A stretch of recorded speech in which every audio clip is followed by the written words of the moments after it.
your passions ablaze. As you journey onward, let your heart lead the way.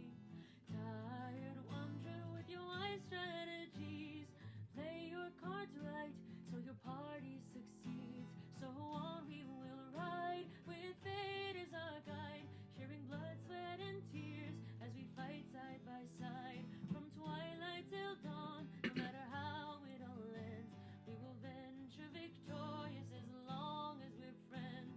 From twilight till dawn, no matter how it all ends, we will venture victorious as long as we're friends. Onward adventure as chaos ensues, let our boisterous laughter with your enemies subdued. Go forth, sojourner, and care for your men. Let your love for them carry you till the world's end. So on we will ride with fate as our guide, sharing blood, sweat, and tears as we fight side by side. From twilight till dawn, no matter how it all ends, we will venture victorious as long as we're friends. From twilight till dawn, no matter how it all ends, we will venture victorious as long as we're friends. Heidi-di, oh Heidi-do, for our glory we'll die, for our party we'll go. Oh Heidi-di, oh Heidi-do, for our glory we'll die, for our party we'll go. So on we will ride with fate as our guide, sharing blood, sweat, and tears as we fight side by side. From twilight till dawn, no matter how it all ends, we will venture victorious as long as we're friends. From twilight till dawn, no matter how it all ends, we will venture victorious as long as we're friends. We will venture victorious as long as we're friends.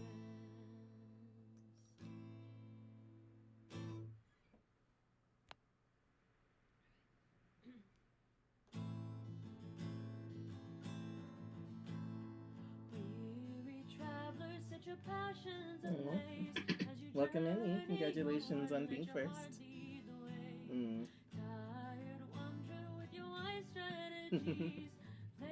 I'm sending out my thingies.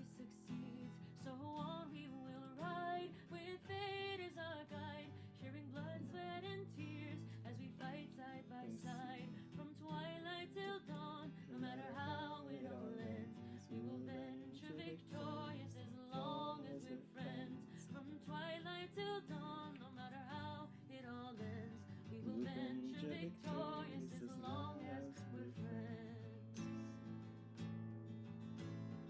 Onward adventure as chaos ensues, let our boisterous laughter with your enemies subdued. Go forth, sojourner, and care for your men. Let your love for them carry you. Jinx, happy birthday! I was hoping I would see you in here today. Jinx, I realized that I don't have you on Discord. I couldn't send you the things. So I'll tell you what, Jinx. DM me or whisper me here. Whisper me with your Discord information so I can add you. Got a lurk for now? Yeah, that's fine. Have a nice lurky. Happy birthday, yeah. You guys can, yeah, okay. Getting Wendy's for dinner? Awesome. Do you like Wendy's a lot? Don't have Discord yet. Oh, what the fuck? Jinx. Jinx, how am I supposed to message you?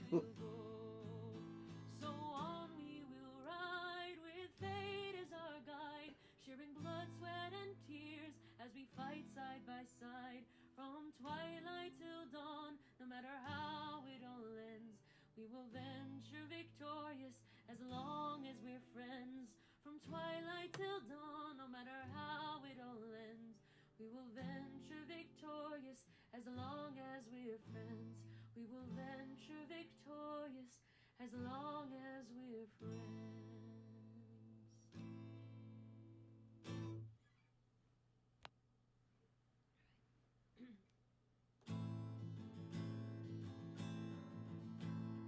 Weary travelers, set your passions ablaze as you journey onward. Let your heart lead the way. Tired wanderer with your wise strategies, play your cards right so your party succeeds. So on we will ride with fate as our guide, sharing blood, sweat, and tears as we fight side by side. From twilight till dawn, no matter how it all ends, we will venture victorious as long as we're friends. From twilight till dawn, no matter how it all ends, we will venture victorious as long as we're friends. Onward adventure as chaos ensues, let our boisterous laughter with your enemies subdued. Go forth, sojourner, and care for your men. Let your love for them carry you till the world's end. So on we will ride with fate as our guide, sharing blood, sweat, and tears as we fight side by side.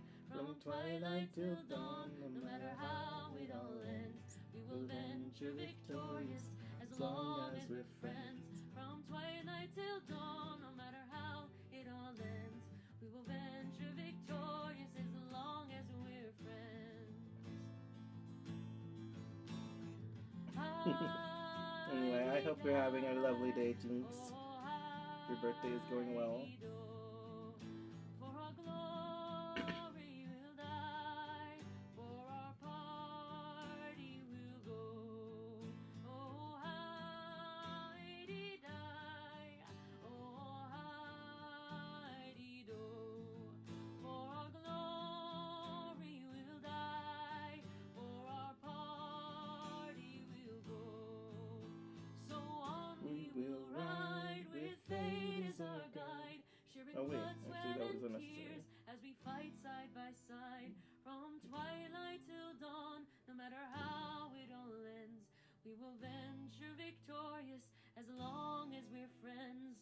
From twilight till dawn, no matter how it all ends, we will venture victorious as long as we're friends. We will venture victorious as long as we're friends.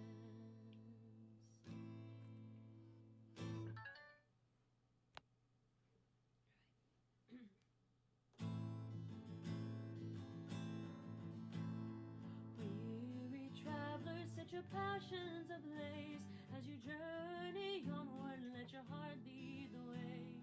Tired wanderer with your wise strategies, play your cards right so your party succeeds. So on we will ride with fate as our guide, sharing blood, sweat, and tears as we fight side by side. From twilight till dawn, no matter how it all ends, we will venture victorious as long as we're friends. From twilight till dawn, no matter how it all Okay. ends, we will Oh venture yeah, and then let me also put victorious an as alarm. long as we're friends.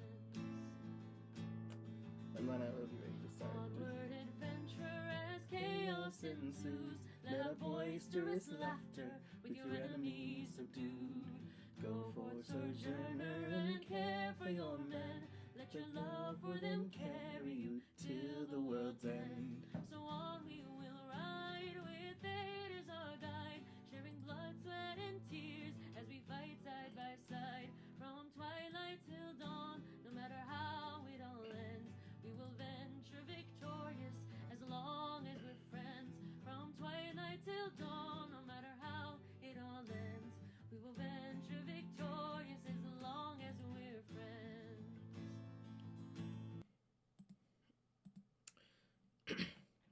Salutations, hola, konnichiwa, and hello, and welcome to Rainbow's End, the dynamic talk show where the real treasure is the stories and memories we share together. And I'm Niji, your host and visual novel waifu. And today, Rainbow's End presents Finding Love Beyond the Stars, Episode 4, Resolving the Famine So We Don't Starve Together. And today, our schedule for the day is we're trying to resolve the famine and reach the end of the year. Anything beyond that is extra. We'll try and do at least that much.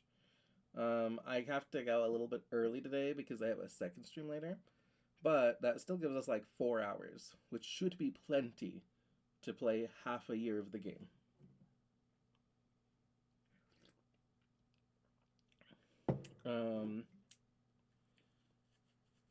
Let's see. That said, I would also like to thank my offline follower, Remy the Druid. Thank you for the follow. You're my sweetheart now.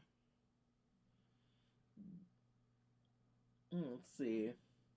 Your bestie got you matching necklaces, but they're emo necklaces. They're mini flip phones to say hate you and hate you more. And they have a cat skull drawn on it and a broken heart. Aww. That's cute. And let's see. Also,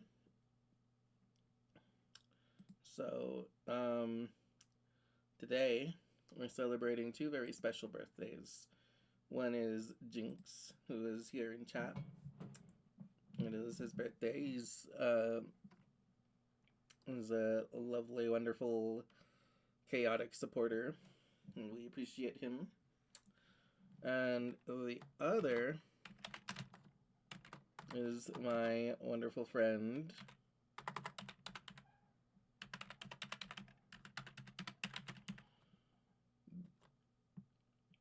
my lovely friend, Chitinous Creature. Yeah, okay. I'm just making sure that I was like, wait, did I spell it wrong? But no, I got it. Frosty says, oh my god, Chitinous Creature is so cool. They're like a bug-loving artist and a gamer. Wowza. They even think they're evil. Did you see that? They're non-binary and polyamorous too. They were playing the Outlast Trials and got scared. I want to watch them play more games. This is the best streamer ever. So happy birthday to both Jinx and Kai.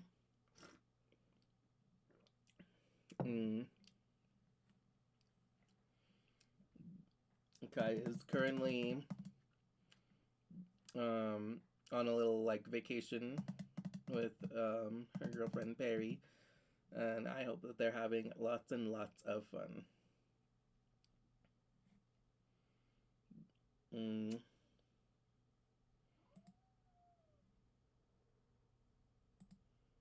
With that, I believe I'm probably good to start the game.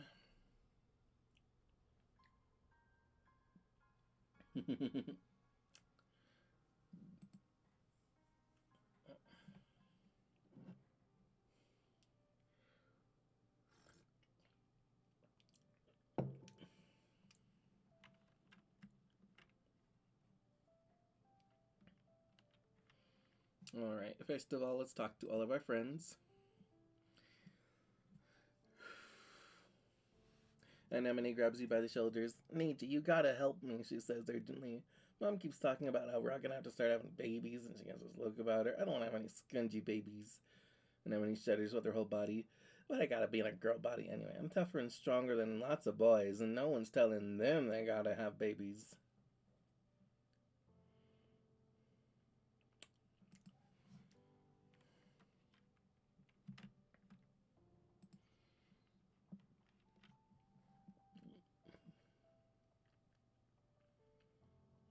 Tanj watches a stinkroach skitter behind some nearby boxes, a look of intense disgust on her face.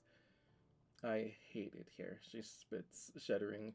Giant bugs, constant peril, climate. We were better off on the ship. She grimaces. Many humans carry the erroneous belief that we are great explorers, but I cannot see how that is true. It would be better if we could photosynthesize or breathe gases other than oxygen or endure a greater range of temperatures. No, you see, all humans have ever had going for us is that until now, there have been more than enough of us to die idiotic deaths without making a dent in our overall reproductive fitness.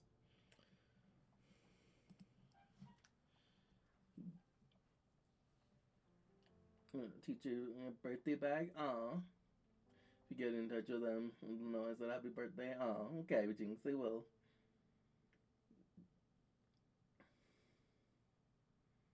Mm. That's awesome.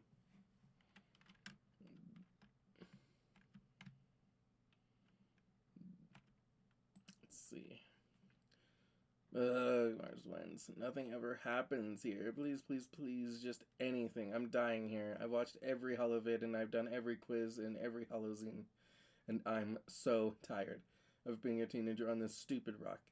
It's been almost 5 years and I don't even have a boyfriend.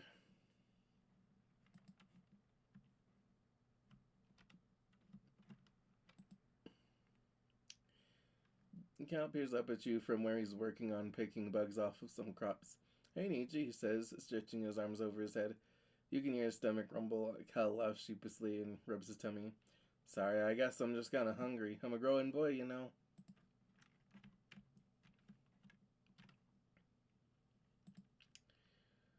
Your dad throws you a full canteen. Here, he says. You need to stay hydrated and rested if you're not eating as much as you should.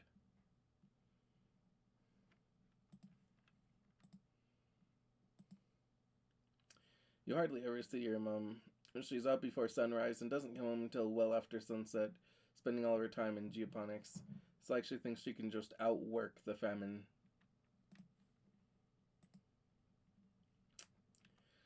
Diz is curiously studying a small, bleached white animal skull. Look at this, he says, and holds it out to you. There's mushrooms growing in this one. I didn't know that fungus could grow on bone. It's kind of like everything on this planet was designed to work together. He throws the skull back into the wilderness. Well, except us.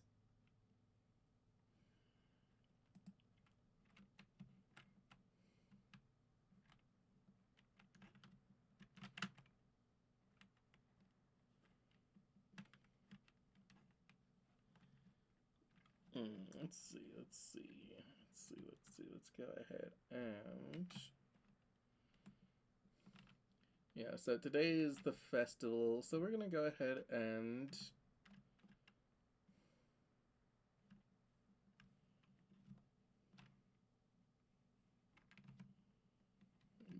Yeah, we're gonna go ahead and go survey some more. We're gonna forage. 7 events remaining, 2 collectibles remaining, boss event remaining.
Okay, so we're gonna go to that boss event.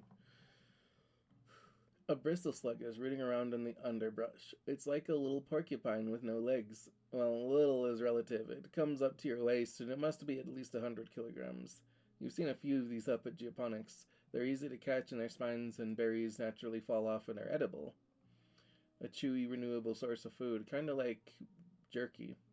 Maybe you could catch this one?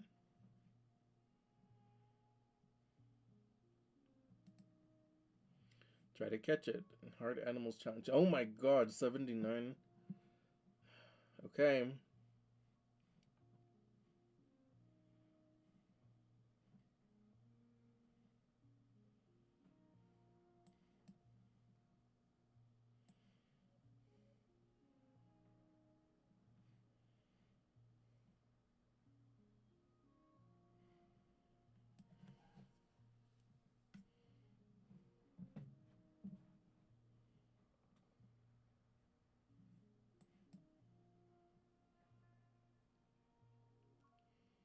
Yeah, let's go with that.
Okay. You're pretty sure this one is a female because it has bristles on its butt as well as its head. Her eyes are a deep green. You think you'll call her Emerald. She seems calm in the net, like she isn't too worried about where she might be going. You crouch down with a clump of leaves as she sticks her muzzle through the net and eats them right out of your hand. Her whiskers tickle.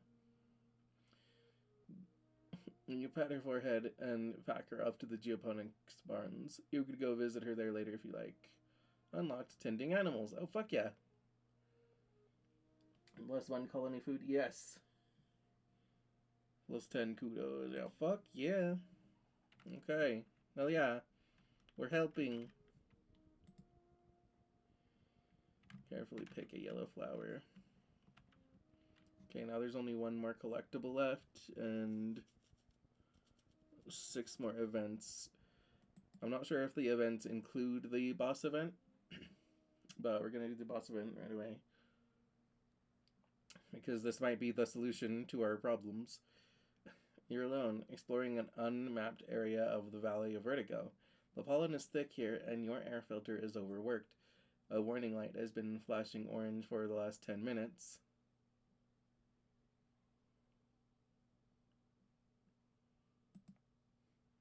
But there are plants here that you've never seen before, flowers with intense rainbow hues and strange lumps of fungal matter, which pulse as if they are breathing. You cut some samples. Utopia will totally give you extra kudos for these. The pollen is especially thick up ahead, deep fuchsia and shimmering with color. Everything here seems to dance with tiny flecks of reflected light. It's kind of magical.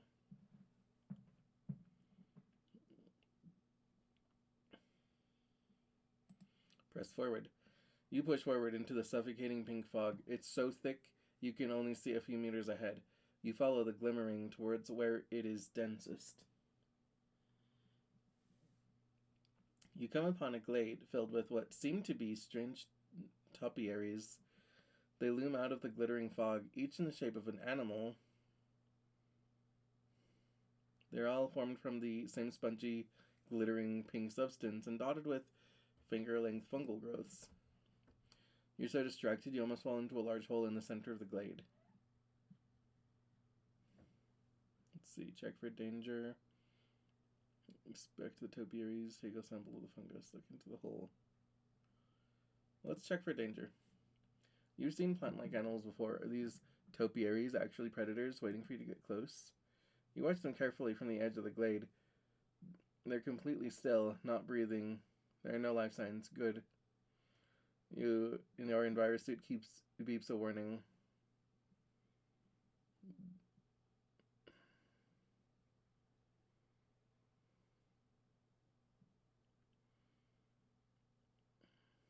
Let's take a sample of the fungus. As you bend down to take a sample, you realize the dense, shining haze is coming from the topiaries. The fog is seeping out of the holes at the end of each fungal growth. You break off a few of the growths into a collection vial. You remember helping Tange for extra credit in biology class. She said that the shimmer, the seasonal illness that affects your dad in pollen, is some kind of colonizing fungal growth. Could this be related? Your envirosuit beeps a louder warning. Yeah. Let's see.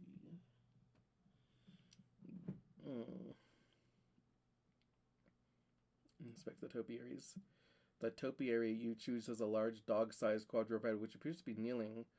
It's far too lifelike. As you get close, you realize with growing revulsion that this was once a living creature, now encased or transformed entirely into the sparkling pink fungus.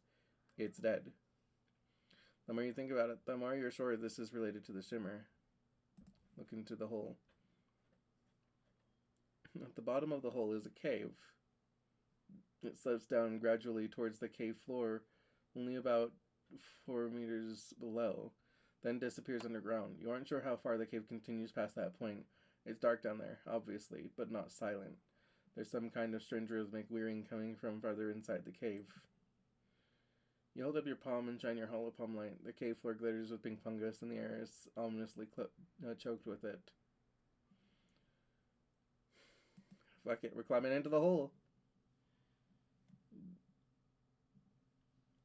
You make your way down the gentle slope towards the cave. The thick, shimmering pollen makes it hard to see further than your hand. You see 3 glowing vats set into the floor, like neon hot tubs, and an old-fashioned mechanical interface set into the cave wall.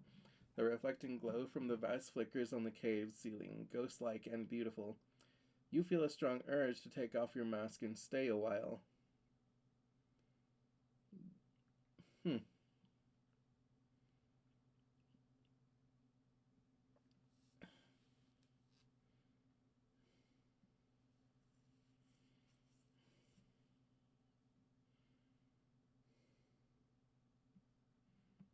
Huh.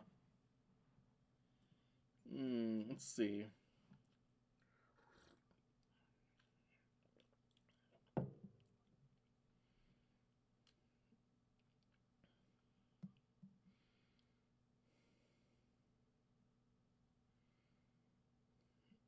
I don't want to, like, press a button that does something bad. These options don't seem good. Like, I want to investigate, but I don't think that just fucking around with shit is the best way to investigate. But I guess I'll play with the liquid in the vats. Unmasked, you cross the cave and slip your arm into the glowing vents. The liquid feels warm and almost alive. Instantly, you can feel your mind blasted open by everything all at once, as if 1,000 pairs of eyes all turn their terrible gaze upon you. You're thrown back by the shock, which brings you to your senses with a snap. The pollen, the sparkling dust, feels like tiny knives in your sinuses and a heavy choking pain in your lungs. Why did you take your mask off? You slip your suit helmet back on to see its light flashing red, indicating filter overload. You lurch out of the cave and back towards the checkpoint, barely able to breathe. You know you need to get out of here, but a small part of you wants to go back down there, to stay in this glade forever. As you near the checkpoint, Utopia runs out to help you. You instinctively turn back, unthinking, wanting to return to the fog, to those strange statues. You collapse on her arms. Several days later, you wake. You don't remember much. Just a great choking heaviness in your lungs and the world swallowing you up and closing over your head. You have snippets of conscious thought from the last few days, but it's hard to tell if it was a dream or not. Oh fuck, I lost 5 toughness.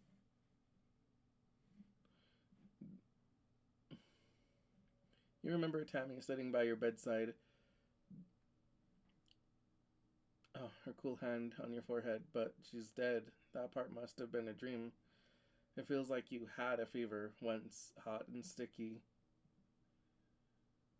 Achy all over, like you've been boiled alive. You're still terribly weak, and there is a pain in your chest, like someone has been sitting on it. It takes all of your energy just to breathe. You live, but your body took a serious hit and may never be quite the same. Okay, get some rest. Welcome in, Alex.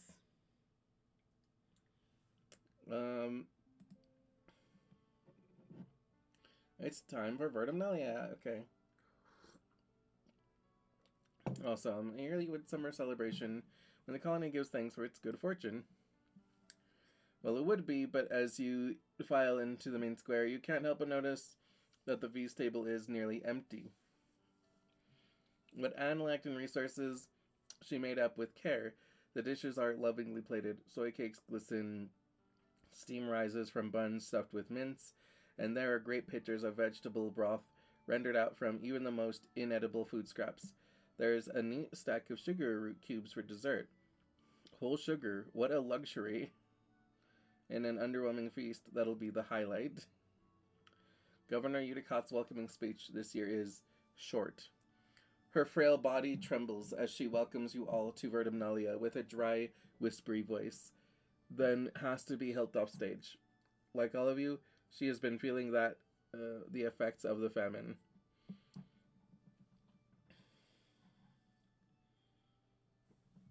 Yeah, Udicott's getting real old. Like this lady's. I don't think she's making it through the next year. And when she dies, we're going to need a new governor. I mean, I wonder if like Mars will be running for a governor at the age of 15.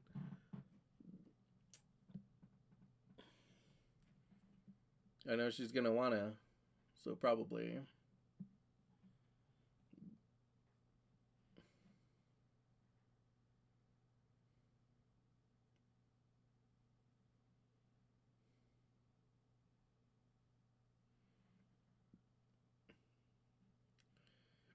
Like all of you, she's been feeling the effects of the famine. Everyone clears away the chairs for the annual competition. Which one do you participate in? I mean, listen, I love my talent shows. I have to. You and Mars report to the stage for the talent competition. Diz is nowhere to be seen. Mars frowns, looking around as if he's lying in wait. Oh, boo, she grumbles. He always made me look good. If it's just you, I'm only the best out of 2.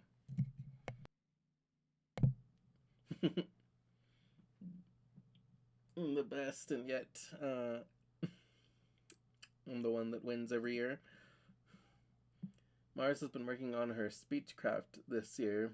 She gives a speech inspired by great leaders of Earth, linking their philosophies into a sort of mega theory about how the greatest works of human history have come from overcoming our greatest struggles through ingenuity and cooperation. Nice. She can't help herself from drawing parallels to the current famine, the failure of colony leadership to prepare for it, and how the council clearly needs newer, younger voices to be able to imagine the future. The council isn't impressed by that part. Because it's Mars, the climax of the speech resolves with inspirational music and fireworks. It's very exciting. You're up. What have you prepared? An original song.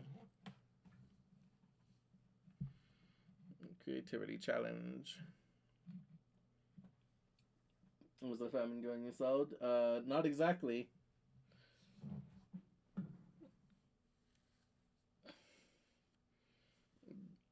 I did unlock animals though from getting a porcupine seal thing.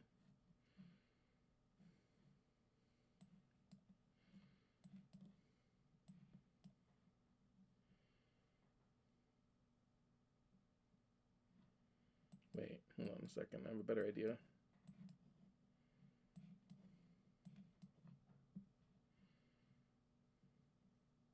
Oh, never mind. It's not a better idea. It doesn't count if she's tied.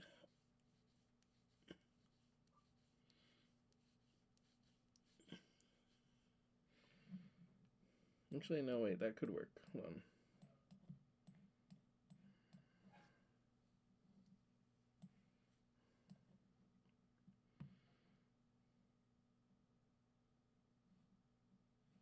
Oh, I only have one of those left. Oh, but I have flowers left.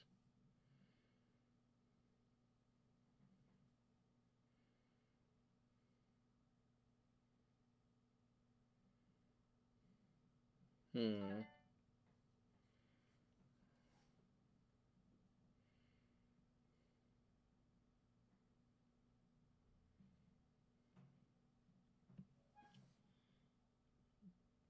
Also, she's looking a lot better. The other day was just bad. Yeah. Are you curious, Shimmer? Then, not. I made progress with the Shimmer. I might have found a cure for the Shimmer. I went into the pink fog.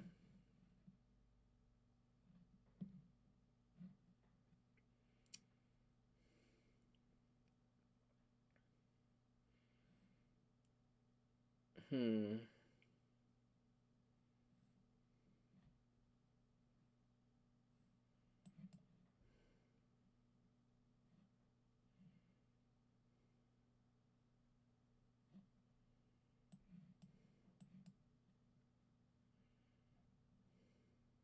No, we'll just do this.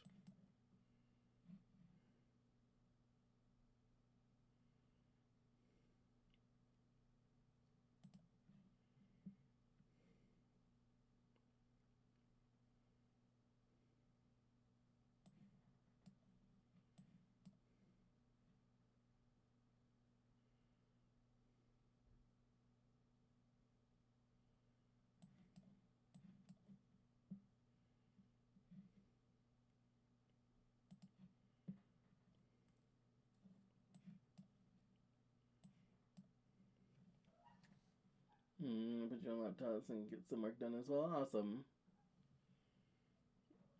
Plus one for each gem. Okay.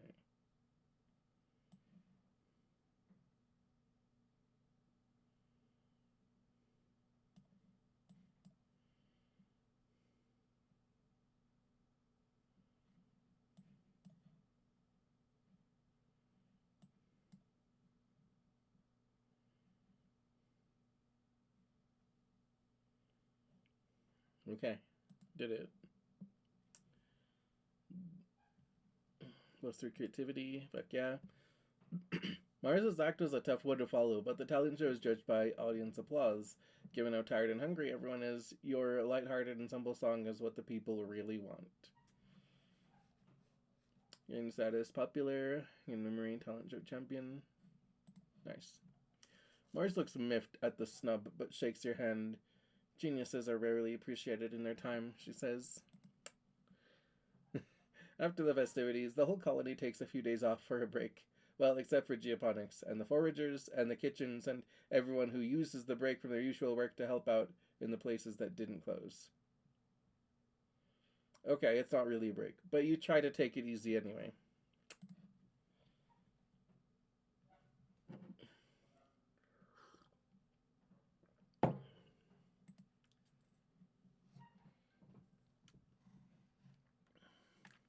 Popular. Gonna be popular. Let's see. Now, before I do, well, you know what? I'll talk to my friends first. I'll talk to everyone, and then I'll have a look at my options. Yeah, catch Dish scrolling through his holopalm. Yeah, okay.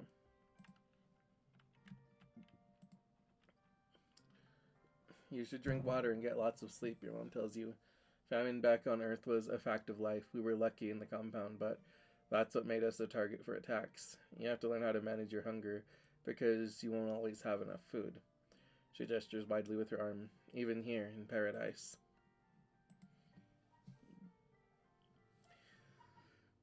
Your dad throws you a full canteen. Here, he says. You need to stay hydrated and rested if you're not eating as much as you should. Yep.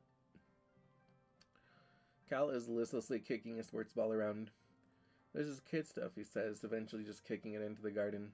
Sports is just like war games for kids, you know? Winners and losers, thinking like your team is the best and everyone else sucks.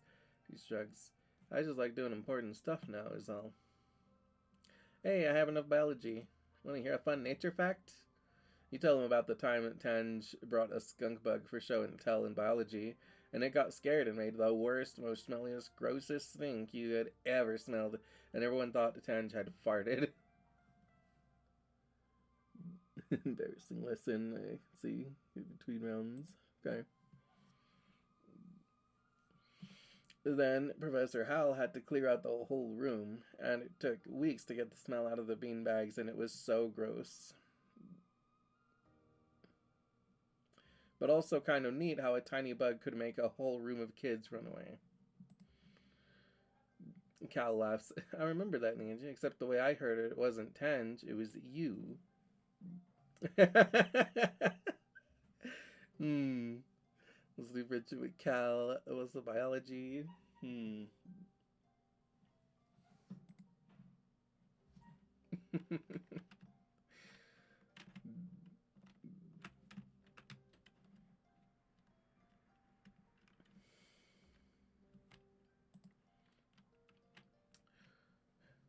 Do you go to engineering much? Mars asks. I tried to go talk to Tangent because she never wants to just hang out anymore.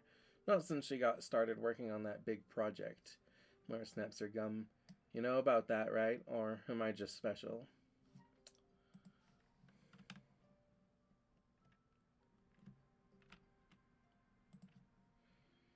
Tangent looks up from her work, holding her stomach as it rumbles audibly. What, again? Who cursed me with a mortal form? I did not ask for this. Yeah, that's a mood. She reaches into her bag and pulls out a protein bar. The downside to requiring less sleep is that the body burns more calories while awake, she says, taking a bite. My caloric intake is much higher, similar to that of a bodybuilder, which is fitting as I do have the strongest brain in the colony.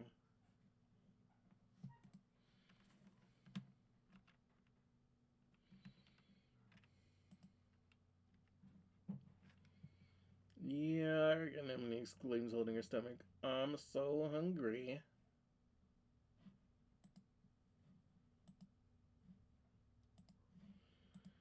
Hmm. Okay. Well. Oh hey, I do have enough Xeno eggs that I could give her some. They're still rare enough that I kind of. I'll give her a flower. Then when he looks at the offering, thanks. Okay. So her birthday isn't made of dust. What about you, Cal? Let me just double check. I don't know his birthday, right? Right. Yeah.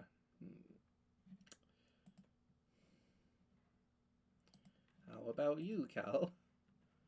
Neat, Cal exclaims, taking a gift and peering at it inquisitively. I don't know what I'll do with it, but I love it. Thank you. Okay, well, that's also not his birthday in mid dust.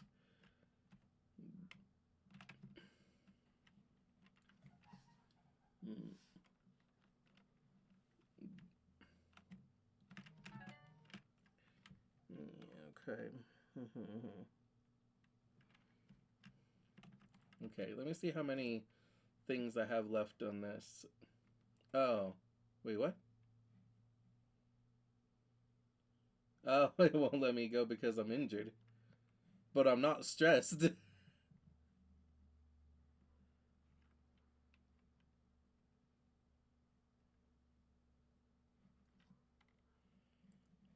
Okay, so I could do other things. I just can't do that.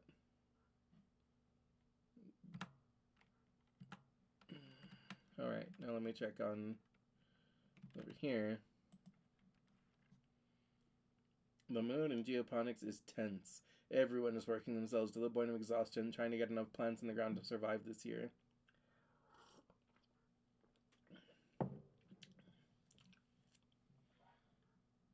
How'd you get injured? I went into a cave in the pink fog, and I didn't leave immediately because they decided to investigate.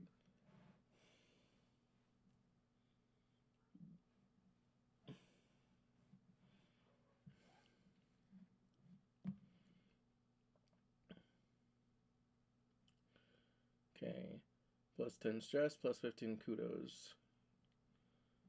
Plus 10 stress, plus 10 kudos. Okay. And the animals. Plus 3 animals, plus 2 empathy, plus 1 friendship with Cal, plus 10 kudos, plus 10 stress. Alright, so my plan for right now is to research xenobotany and hope that helps.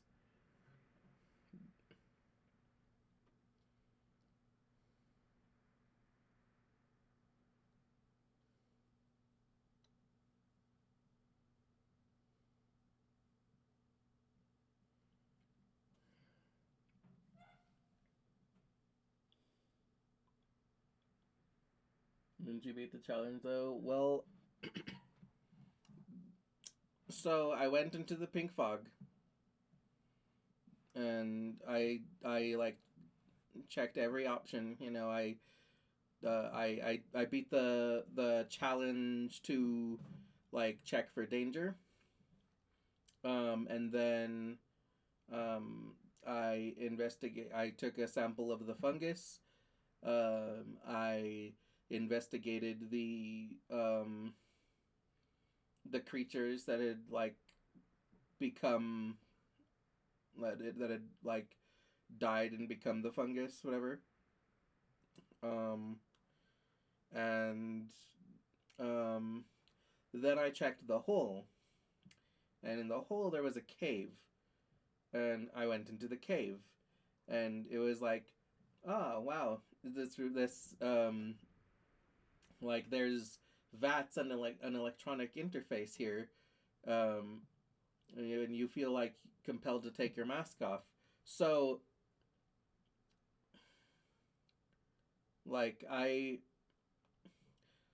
didn't realize that meant that I was taking my mask off. I thought it just meant that it was inviting, that it was it just felt nice in there. I didn't realize that meant that no, I'm literally taking my mask off in the thick fucking pollen. And then it's the options are Do you want to like play with the liquid in the vats? Uh, touch some random shit on the electronic interface, or get the fuck out? And I was like, all of these options suck. that I like. I feel like it's dangerous to just press random fucking buttons on the electronic interface. I also feel like just playing around with the liquid could be dangerous, and I also feel like just leaving isn't like good when there's clearly something here to investigate. Because if there's an electronic interface here, that means that somebody lives here, and if somebody lives there, then there's definitely other life here. It's it very well might be the mysterious stranger that I've run into a few times. So, like, I think that that's very important to investigate. So I didn't want to just leave, but it seems like leaving was the correct option since my character was taking their fucking mask off in the thick pollen. Because I guess it's like, okay, well, now that you're in here, you're being more or less like kind of mind controlled. And I'm like, and if I would have thought of it like that, I'd be like, okay, I guess I get the fuck out and come back later more prepared.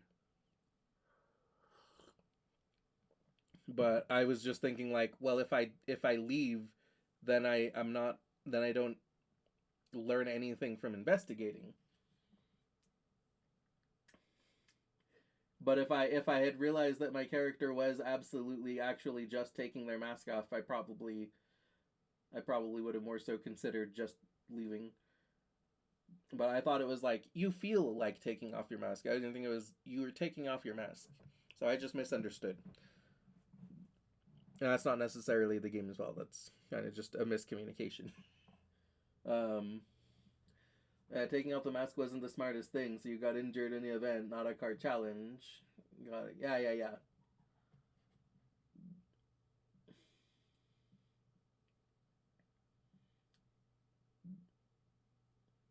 Yeah, and taking off the mask wasn't like that wasn't a choice. That wasn't like a punishment for losing a challenge. It was just like a thing that happened.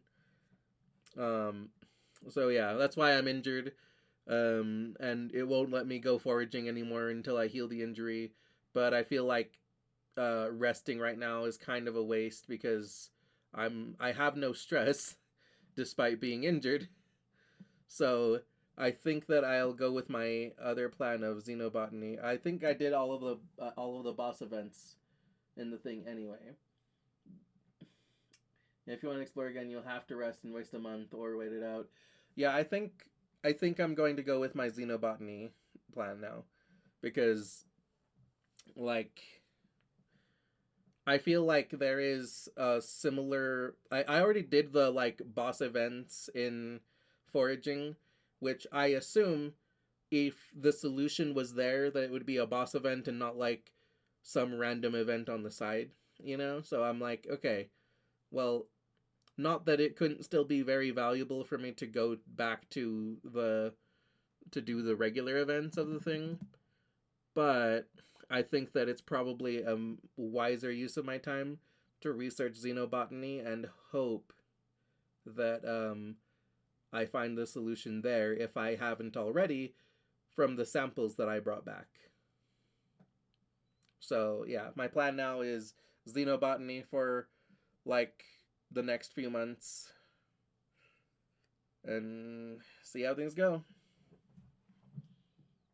Yellow events are important, but some blue events could give you the food. Yeah, and I did get a good blue event. I got a good blue event that where I found a porcupine um seal thing, and because of that, I can now tend the animals, which could also help with the that doing that increased our food by one. So tending the animals could also help our famine. But I'm going to assume that xenobotany is better at the moment because with xenobotany we can figure out which crops are like the safest to eat, or possibly find a way to make them safe to eat. Because the beans, the rainbow beans, those were working really well until we realized that they were fucking with our hormones as well. So if we were to just like maybe if we like research them more, we could figure out how to like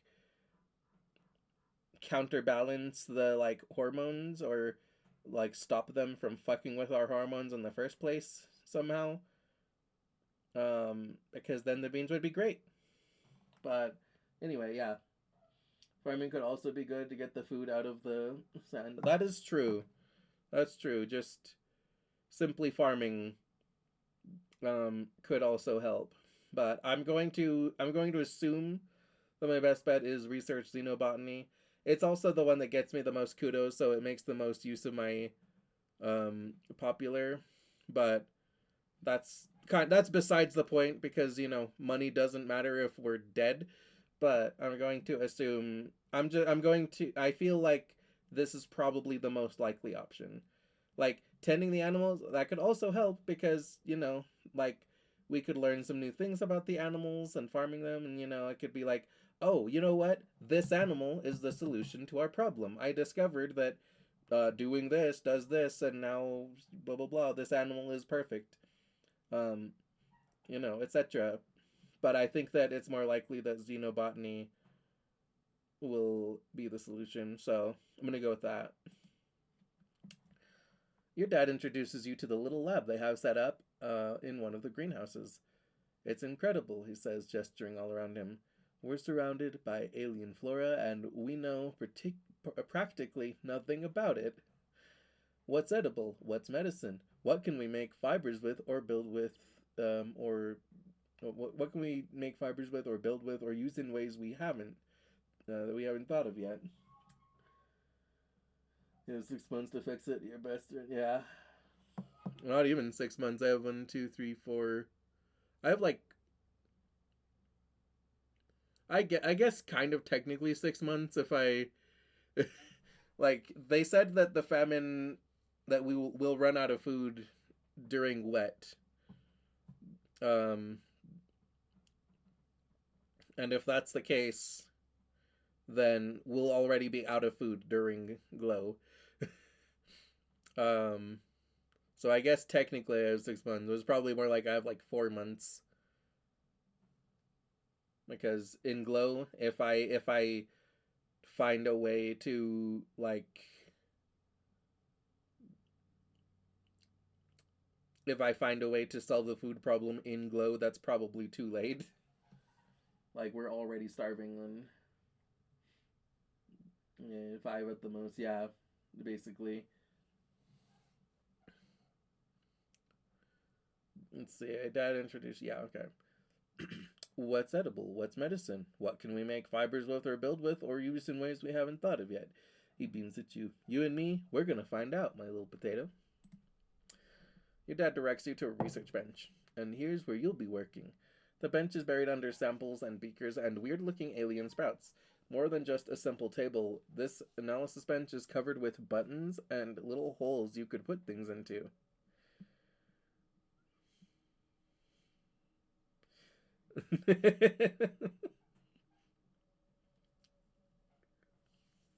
hmm. A part of me was to say, don't touch anything. like, but honestly, I think that sticking something in a hole is pretty safe.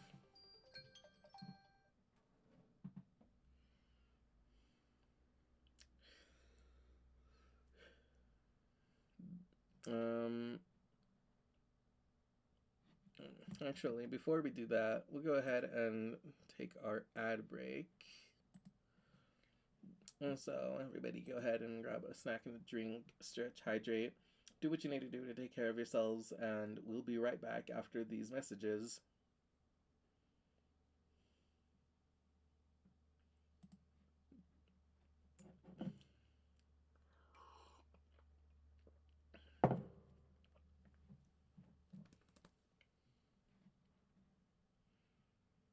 Yeah, like I feel like finding a food source in like late wet or glow would be too late because like at that rate it's like crops take time to grow. So like if I find a food source in glow when our food has already run out, um and I'm like, "Oh, look guys, we can grow this." It's like, "Yeah, it's too late. It's going to like that it's going to we're going to be able to like grow some of that to eat in like a few months and we'll already be dead." So I need to figure this shit out like more like probably 3 or 4 months, I think. And I'm quite enjoying the game. I'm very interested. I'm liking the story and everything. Um, yeah, let's see. Um, I hope everyone's having a good Thursday.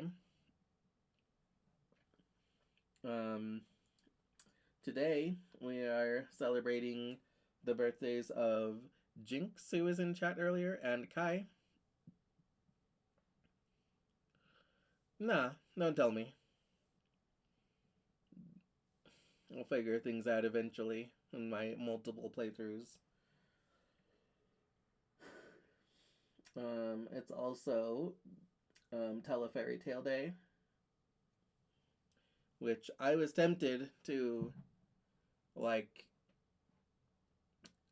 cancel Exocolonist today and do a do Fairy Tale Dungeons stream today, but I was like, nah, I can't leave you guys hanging for like 2 weeks wondering how I'm going to deal with the famine. Okay, yeah, I was like, no, I want to do Exocolonist, but I will do a Fairy Tale Dungeon stream at some point. I mean, if you saw that you're going to have fail on purpose to see what happens, yeah, that's fine. We'll get there eventually. Let's see. Um, it is also um, closing in on the end of um, well, it is actually our last stream of Heart Month and Body Awareness Month and LGBT History Month.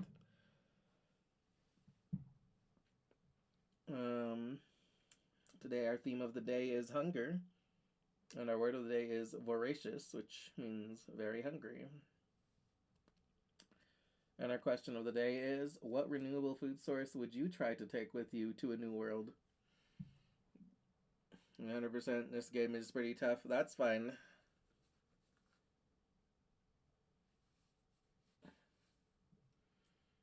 I was able to basically 100% hush hush, aside from just a few little, like, aside from a single achievement, which is just, like, die 1,000 times, which was just grind. And I just didn't end up, like, going through all the trouble of, like, speed running, like, 1,000 deaths. um, yeah. I think as far as, like, renewable food sources go, I would probably. Did you use a guide for Hush Hush? I did not. I figured it all out myself.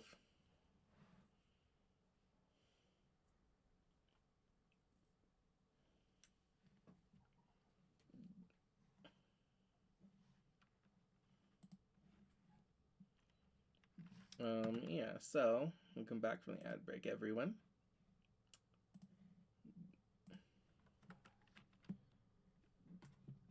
Let's see.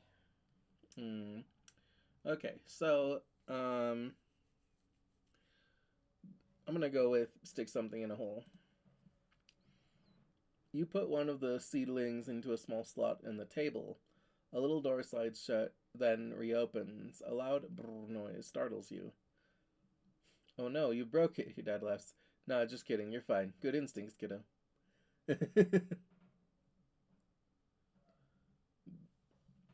mm, Carefully find the on switch.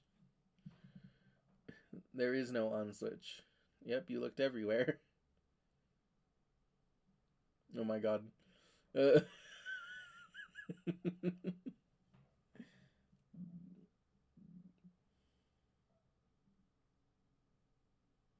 you picked options that were wrong on purpose to say what they did? Yeah. Impressive. Mm-hmm.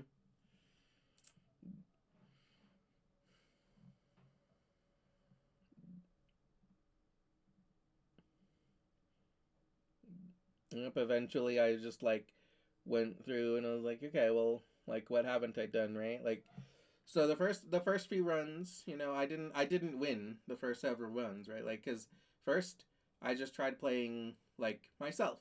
I was like, let me just do what I would normally do. Uh but Cassie died immediately because uh I just didn't give her attention. I was like, okay, well, so I did like a few I, like I tried different things. At a certain point I was like, okay, well, let me try like seeing if like maybe the like the asshole way is actually like really strong and good. um so I was like lucky and like just using mostly the asshole stats, but it was like really my die on amusement because it was stupid stats to be exact. Yeah. Um. But yeah, I managed to win. I did some interesting runs. Well, yeah, I 100% did it. Well, almost 100%. I aside from the one achievement that I have to die 1,000 times, and I also still need to do the peanut DLC sometime.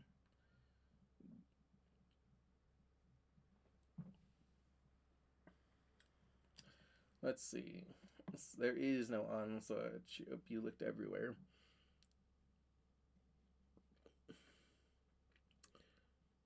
I mean, I kind of don't like either of these options. I feel like pressing buttons at random could like break something, but I feel like if I don't touch anything, then nothing happens. But my dad's here, so maybe he'll like, maybe if I don't touch anything, he'll be like, okay, let me show you what to do. I'm gonna go with don't touch anything. Go ahead and mess around, your dad encourages you. You won't break anything. Okay. You mash all the table's buttons until yo yo yo kiddo. It's congruence. The friendly ship's computer beams at you from her own holoscreen, set into the bench. Of course she's here. She's the guardian of all knowledge in the colony, after all. You wonder who she got yo yo yo from. Your dad laughs. Don't tell anyone, but congruence is the real brains of the operation, he confesses. Though it's not like it's a secret. She'll make sure we don't do anything super dangerous, which means you and I get to focus on experimentation. If you follow the rules and stick to what you already know, you won't learn anything new. So don't be afraid to try stuff. Get to work. Okay. Random card locked in one slot. Okay. Fuck yeah. Fuck.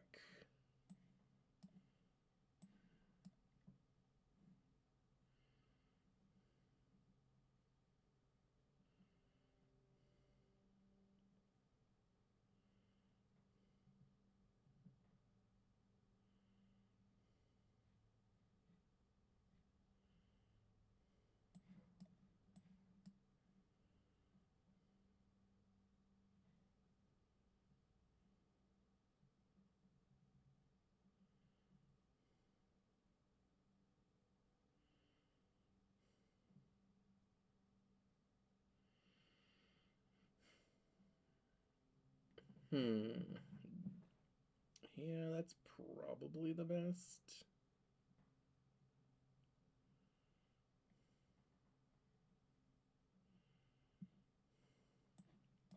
What if I do that? No.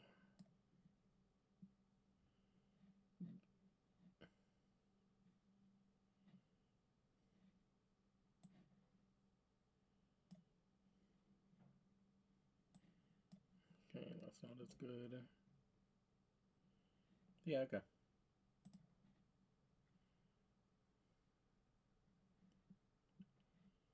You worked well this month. +1 biology. Yay. +3 organizing. +30 kudos. Nice.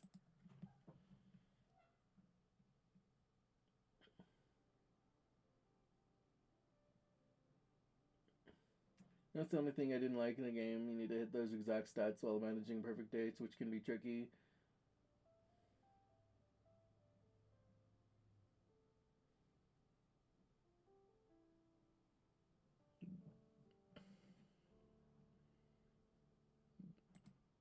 Let's see, next month. Let's see. Hey, Cal. You spot Cal kneeling in the dirt, digging up root vegetables and frowning. They're so small this year, he says, holding one up and examining it. Maybe there's just not enough nutrients in the soil. Is this something we're doing wrong?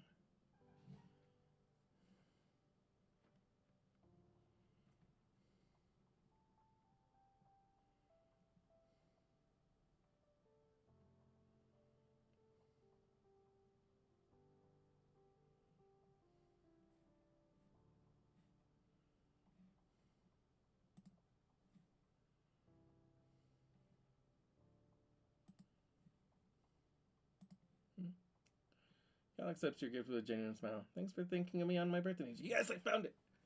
I found his birthday. I did it.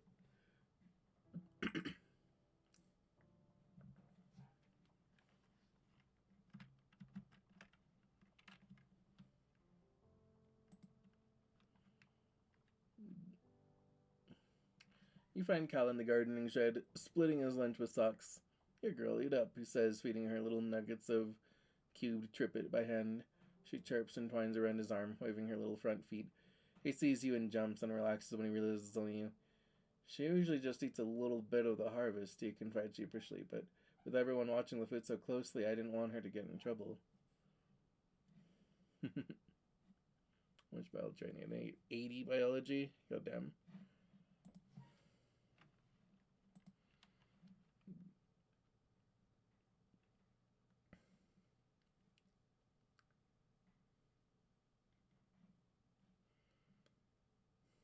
Okay, Cal's almost caught up with Tangent and Friendship now. My dad sneaks you a crumbled up soy ration bar from his pocket. Here, have this, he says. I didn't finish it at lunchtime and I'm not hungry. You know that's a lie, but you eat it anyway. You're just so hungry. I need 80 animals. Goddamn. You can also give him different items too, see if he likes other stuff besides eggs. Yeah, I gave him flowers. Honestly, I just don't have much of the things anymore. I'm actually almost out of mush logs, weirdly enough.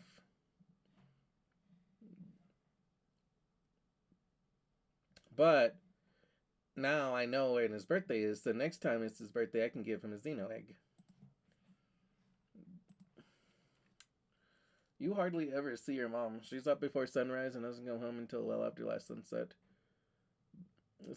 Spending all of her time in geoponics. It's like she thinks she can just outwork the famine. Organizing 80 greater. I'm actually almost there.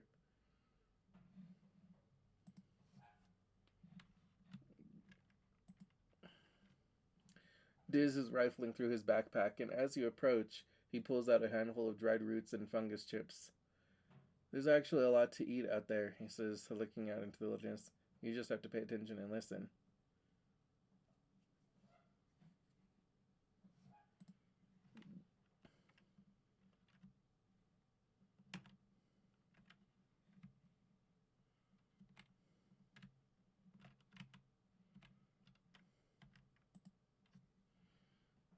Let's see.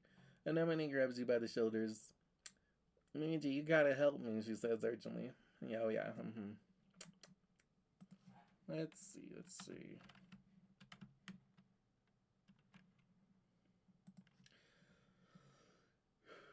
Tange pinches the bridge of her nose. The hunger pangs are intolerable, she complains. Just because I'm not up there sweating like an animal in the sun doesn't mean my minimum required caloric intake is lower. If anything, it's higher. Science is the answer to our food shortages. It is short-sighted to hobble the greatest minds in the colony by restricting our calories.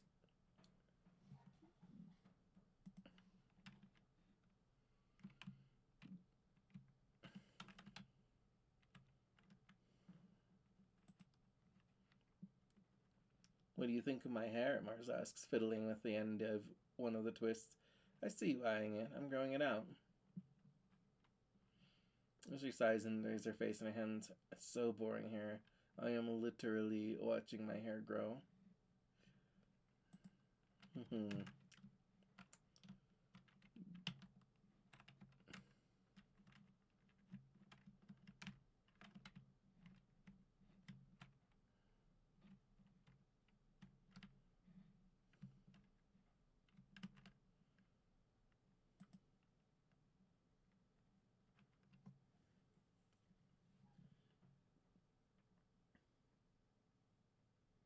You know, some bobber fruits and flowers. That's the most things you have alongside eggs. Yep.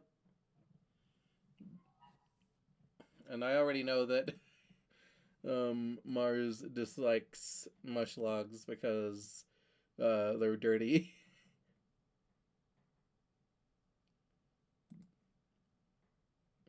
Let's see. Well, Nemi likes eggs because she can eat them. And I tried giving Nemi some, like, bobber fruit because I was like, oh, she likes food. Bobber fruit's food. She was like, she was like, sure. Let's see. I thought that, I thought Cal might like the flowers because he likes gardening and stuff, but no, not really. And he likes medicinal roots. I don't know. I don't usually give Diz things.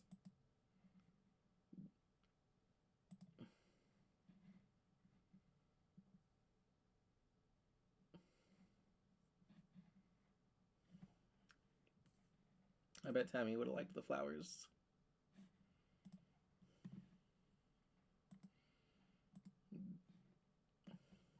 I think you would have liked them because they're pretty. Let's see. I'm not sure if I've tried giving Cal bobber fruit, but I can try. I just don't have that much stuff other than the flowers right now.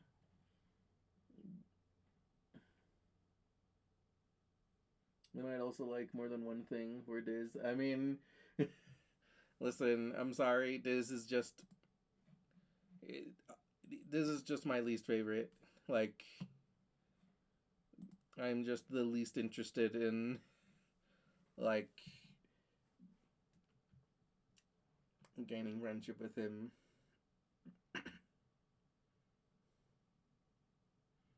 Like, I don't mind. It's fine when it happens. It's fine getting events with him. It's just, I just care more about the others.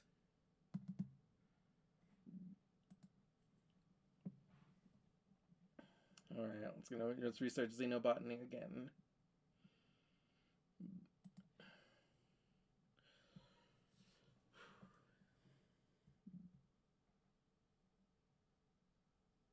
This is one of the best characters in the game.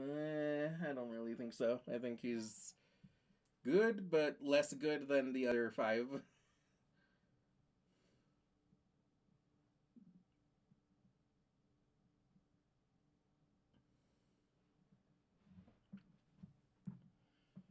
Like, he's interesting, but I just...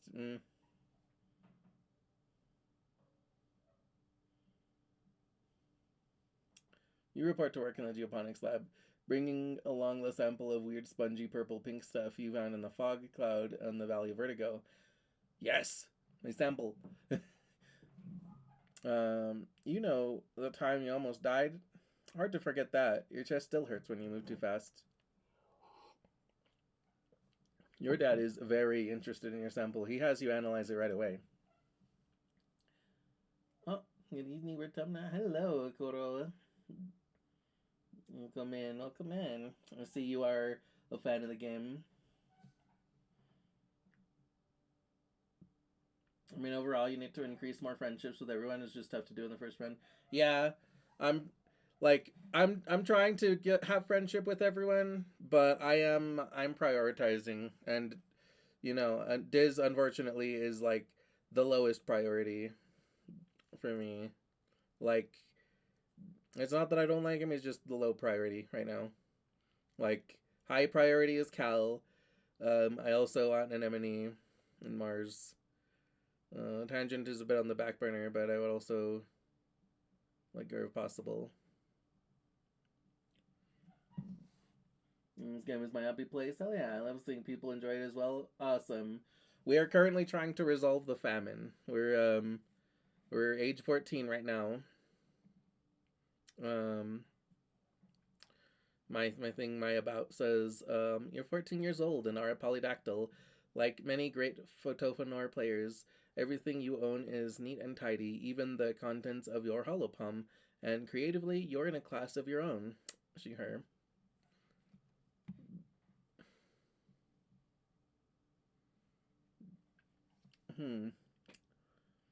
Let's see.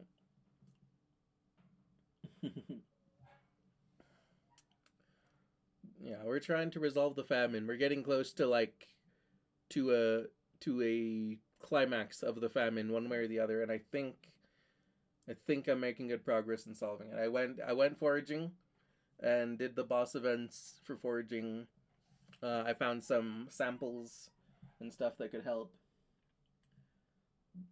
Well found, chat. Yeah. And I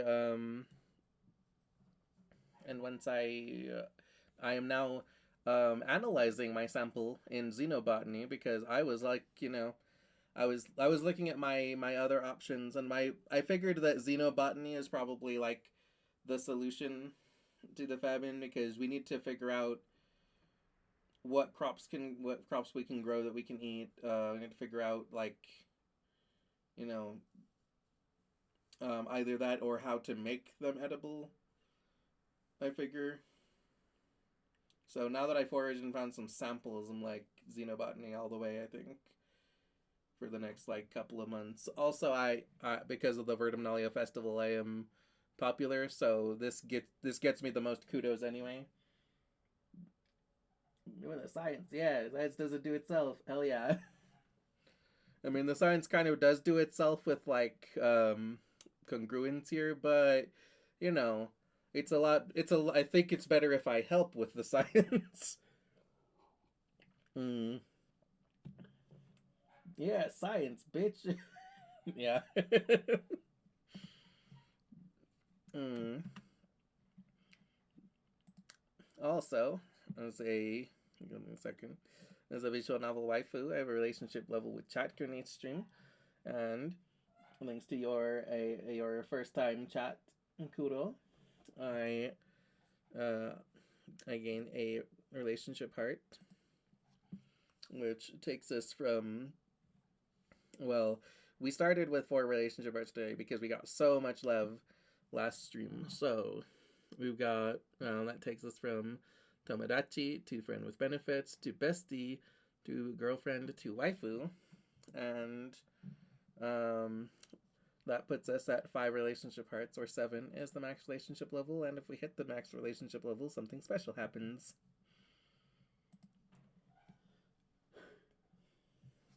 Let me go ahead and no, let me put the game back. Scrutinizing your sample under the microscope and then with the spectrometer, you compare the spores to known substances.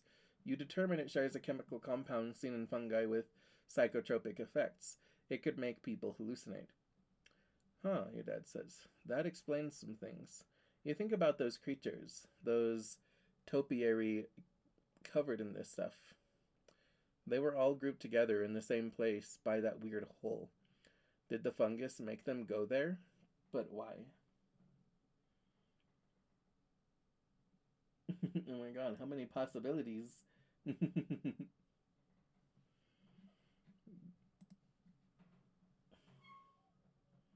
do you mean, how many possibilities, Kuro? Let's see, take a look at these, your dad says, sending you an archive on your holopalm. These kept details records of the air quality, humidity, and temperature, spanning back almost to the day you landed here. There are even some actual air samples preserved in vacuum-sealed tubes.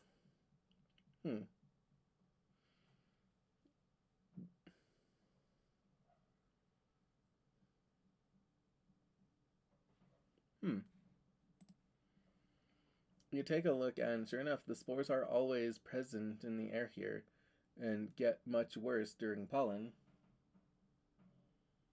We'll see. The future remains invisible. Yeah. Wait, could this be what makes your dad sick every year? Is it trying to colonize him like those creatures? You remember the chief engineer saying that she believed the shimmer was caused by some sort of fungus. Could this be it? And that's why he wants to leave. That's what every time, every fucking pollen, he's like, man, I sure want to like go outside the walls and go for a walk. That's why. It's because of the fucking fungus. It's like trying to make him go to the hole.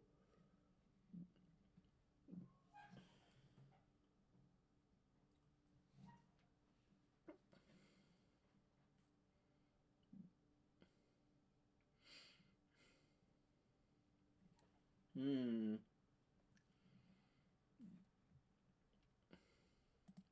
By the way, Kuro, if you want to have a look at my memories to get a general idea of my choices thus far, um, here's like here's what my things look like. Um,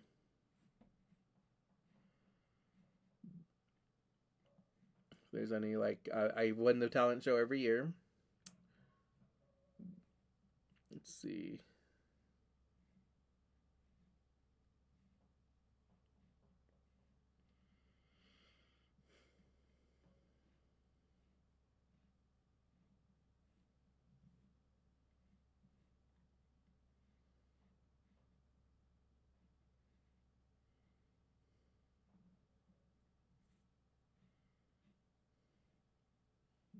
Mm,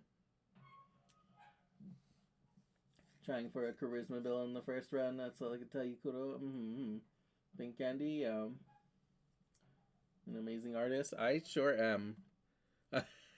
I every year at the talent show, I go for the I go for talent. I don't try the other things. I go for talent, even though I have the stats technically to enter the other things. I'm like, no, no talent all the way. I'm a fucking I'm a fucking charisma bitch. I like performance and art. Um, and as for my gear, this is what I'm working with right now.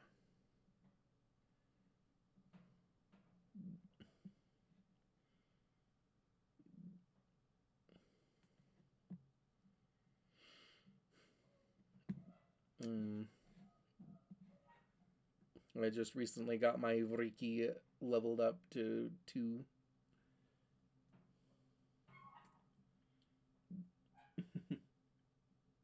Was that pretty organized? My Vriki? Yeah, I love my Vriki. So cute. This is the collectibles I'm working with right now. I just discovered Cal's birthday, so I'm very happy. Finally, I even know my best friend's birthday. um, oh yeah, and this is how my relationships are looking right now. I've got 39 friendship with Cal, 42 with Tangent, 56 with Mars, um, 23 with Tammy, 34 with Diz. I mean, with Anemone, Diz, and then sadly Tammy has died, but we'll see her in another life. The Vicky was my first and beloved. Oh yeah. What do you call her, Vicky? Give me a second. What did I name my Vicky?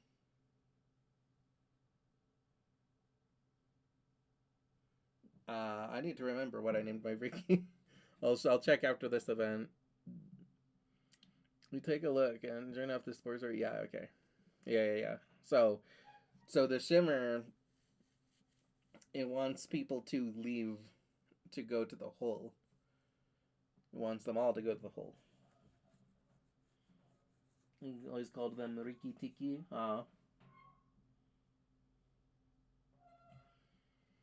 Let's see. Looking for a way to neutralize it, you hit the archives again. +1 shimmer cure. You work at it for a few days, but identifying a compound and noticing a pattern is one thing. For the heavy science, you need help from Dr. Instance. This is strong work, Instance says, scrolling through your findings on her holopalm. You say you gathered the sample yourself? That's impressive for someone your age. She summons Tange to join you. Please get Tangent up to date on your research, she says. She'll take it from here. She has more of a mind for these things. Sensing the shift in power balance, Tange blanches and looks at you apologetically.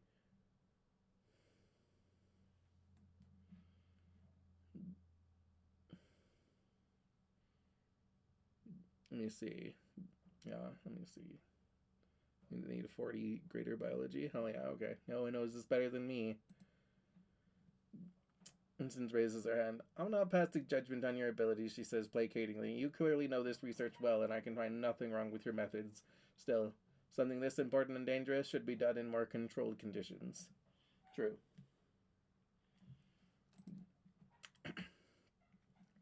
Yay. Okay. Tana's just been scrolling through your research. This is good work, she agrees. But this is a medical problem, not a gardening one. We're already studying the shimmer, so just think of it as combining your research with ours.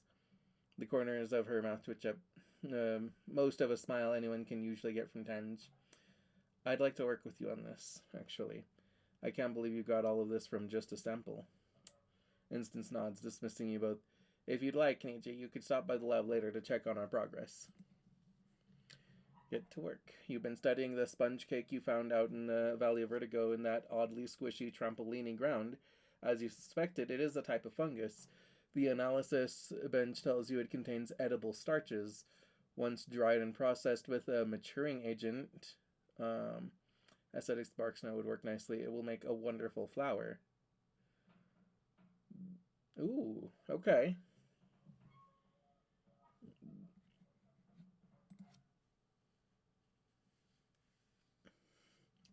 The challenge now is to cultivate it.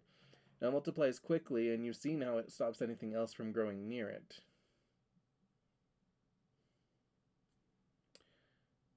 Ask permission from your mom. No, absolutely not, she says, before you even open your mouth.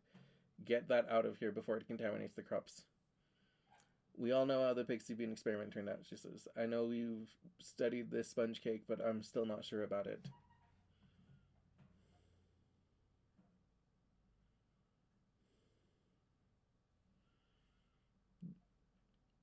I'm sure this is safe. I checked. I mean, I'm not sure this is safe, but like I feel like it's our best fucking bet. Like I feel like we need to try something to end this famine. Like we can't afford to play it too safely. We have to be unfortunately willing to put new things in our mouths to hope that it is edible and sustainable. Are you so loyal? I tend to like the loyal options. I mean, I'm happy and friendly. I'm just not a jerk. I'm like half of the options that are rebellious are like, yeah, tell your mom and dad to fuck off, and I'm like, I don't want to do that. I like my mom and dad.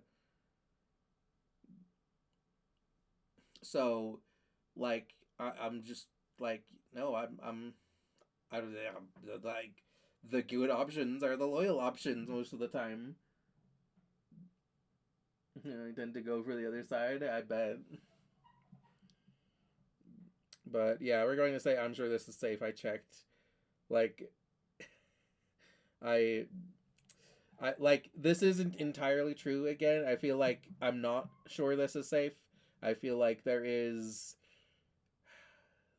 like I feel like planting this fungus in our backyard could amplify the shimmer problem if we don't actually find a cure. Um, but I do think that this is our best bet for a cure for the famine. I mean, to remedy the problem. I guess we were ready teens. My first I played a lot like my own young age. That is very fair. That is very fair. I think that I do sometimes think like, well, like as a teenager, I guess, but honestly, even as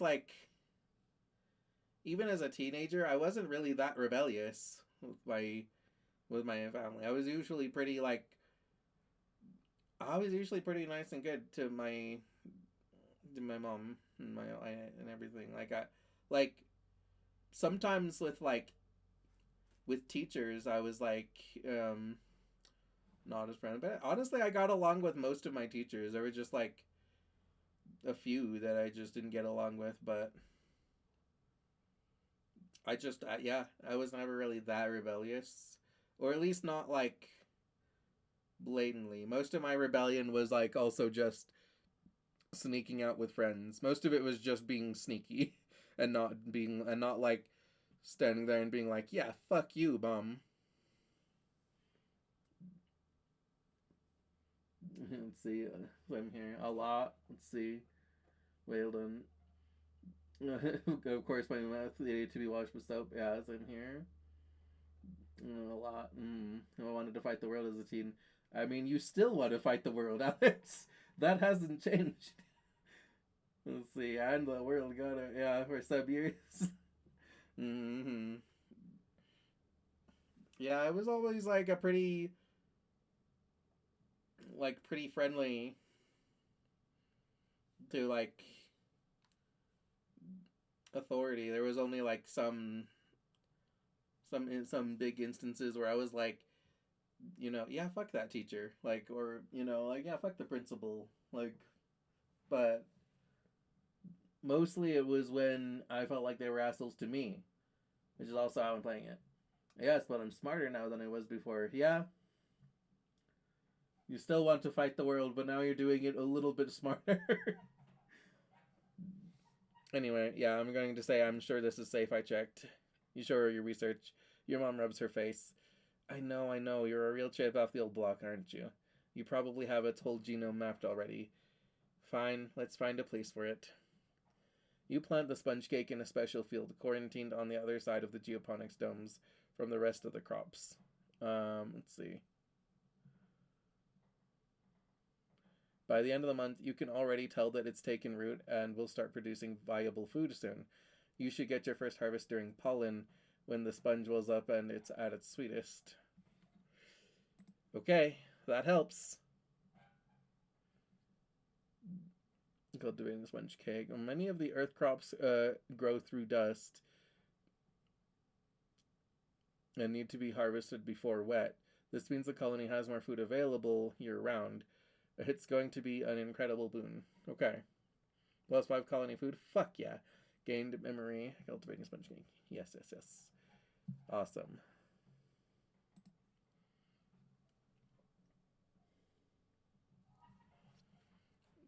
Let's see. Researching xenobotany.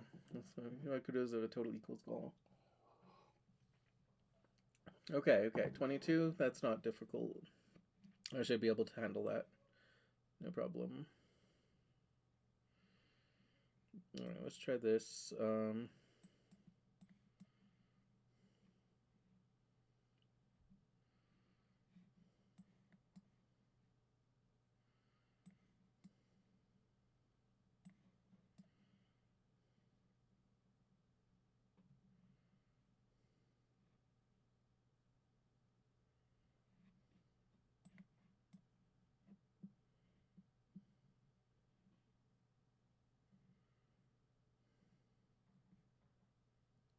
Okay, so I do get super goal, but I don't get as many kudos. Let me see if I can get it equal.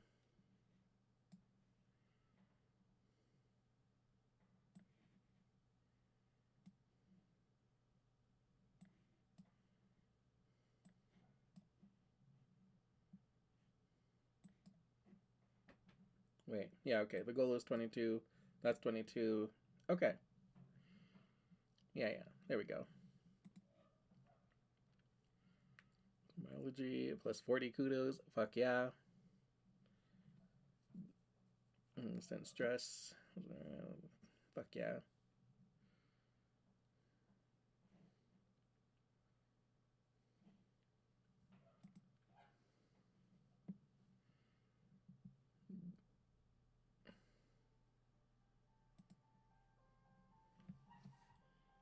You get less stats for doing that, so there's a sacrifice. Yeah, I was thinking about that. But since my kudos are doubled while I'm popular, I figured that I should take advantage of that. Okay, hold on. Let me see if I can figure out my Vriki's name. If I can remember what it is. Oh. Yeah, my cute little guy.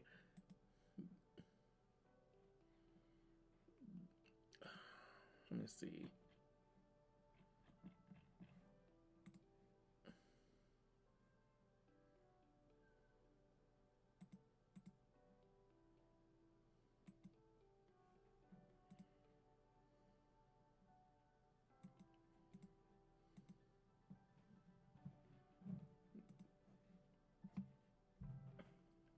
Damn it. Where does it tell me the name? Let's see. Unless my food is a lot. Fuck yeah. You know, listen, you know, as rich as Mars? Yeah. You never petted before until now? I didn't know I could.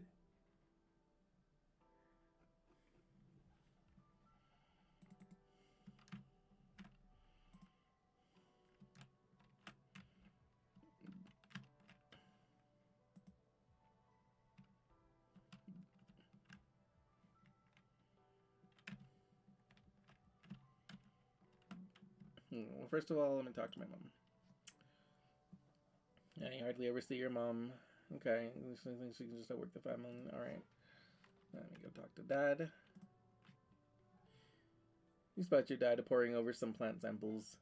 Never should have wasted my time on those beans, he grumbles. I thought for sure. I checked them over and over. He sighs and scrubs his face. Too late now. You see, so I need 80 animal. That's a fucking lot. Yeah. My buddy, my friend. Hi, Cal. You spot Cal heading towards the barns at the far end of the farms. Hey, Niji, he waves. Hey, how's Socks? Cal shoulders the sack he's carrying, bringing some food to Socks, he says, looking around to make sure no one hears. You want to come with? You enter the barn and Socks slithers down from the rafters with all of her many feet, both lengthwise and anatomy-wise. She trills happily when Cal pulls fist-sized rocks from the sack. He tosses them up to her and she snaps them out of the air, pulverizing them into a shower of gravel with her massive jaws. You even do a few as well, watching her cavort around the barn making chittering noises. I have a little while before I have to get back to work, Cal says. What should we do?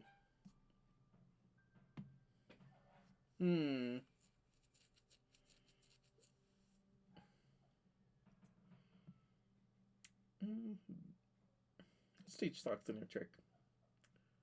Oh, well, I don't get anything. Oh yeah, Cal agrees. I've been working on getting her to follow directions lately. That's a great idea. You spend about a half hour teaching Socks how to shake a paw. There are a lot of paws to choose from, and she seems to delight in giving you a different one each time. You can't help but think that working with her like this might come in handy in the future. Yeah. You spot Cal kneeling in the dirt, digging up root vegetables and frowning. They're so small this year. Yeah. Let me try giving him a bobber fruit. You like bobber fruit, my friend? Food! Cal grabs the fruit out of your hands and remembers his manners. He gives you a big hug. Thanks, Niji. I'm starving. How did you know? Yay, he likes blue bobber fruits. Cool, cool, cool, good.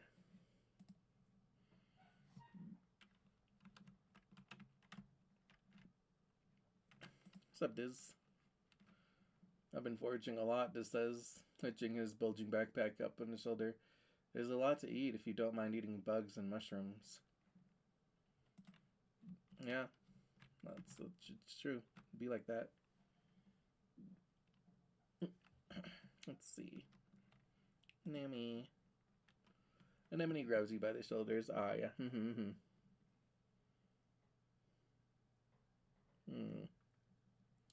I think I've tried giving her things in early wet before. I don't think I've tried giving her anything in late. Oh, fuck it. Here.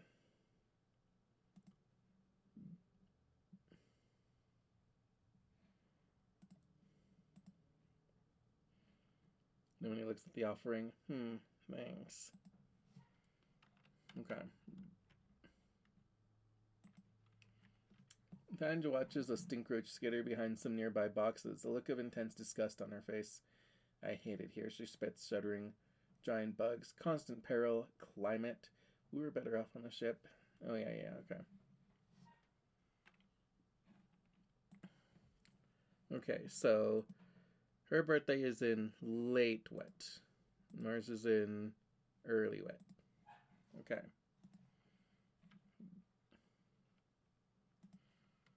So I won't give Tanja something right now.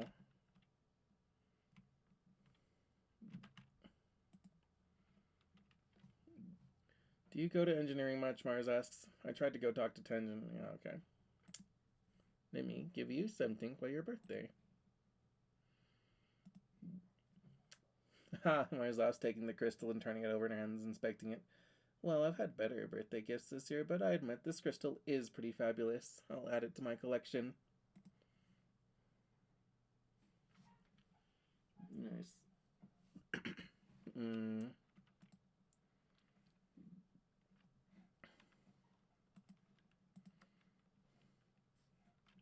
Let's see. View the notice board. Colony food shortfall. Minus 30%. Okay. It's better. That's a lot better than it was before. It's still in the negatives, which is bad, but it's less negative. It's a way less negative. It was at like negative 100%, I think. So that's a lot fucking better.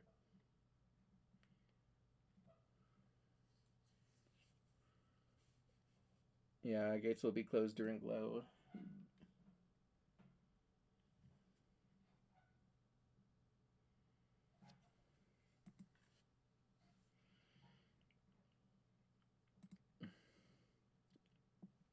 So I have more than enough fucking money to buy whatever the fuck I want. Oh, wait, no, I don't.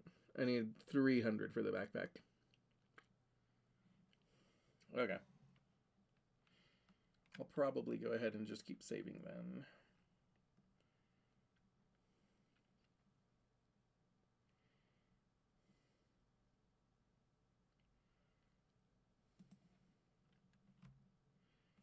And let me also check over here. Can I actually apply to be a tutor? No.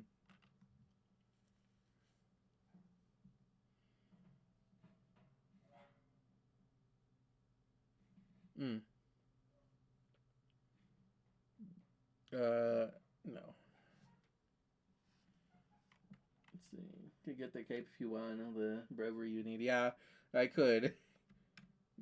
And if I do that, I could get fucking...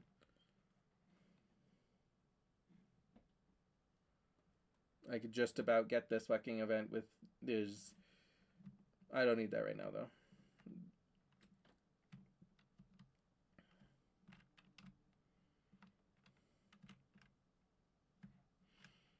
Alright. Back to work, I guess.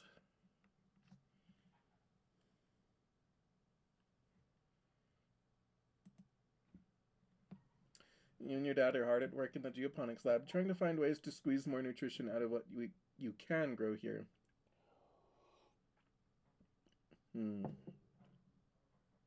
It's a long-term solution, but everyone is starving now. You can't help but feel you'd be more helpful out in the fields. Not with my fucking injury, I ain't.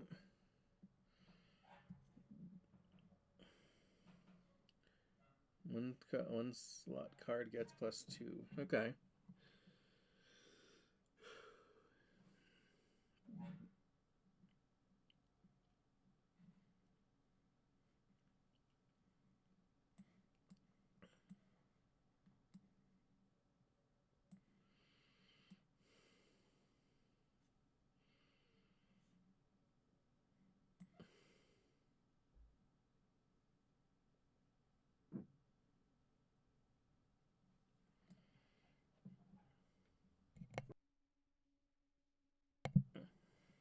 Hmm.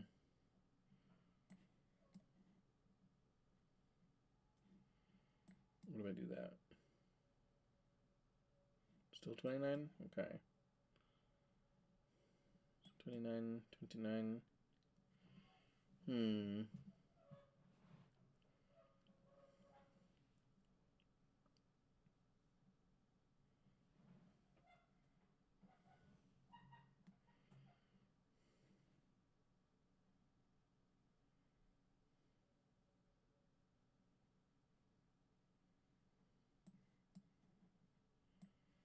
What do I do this?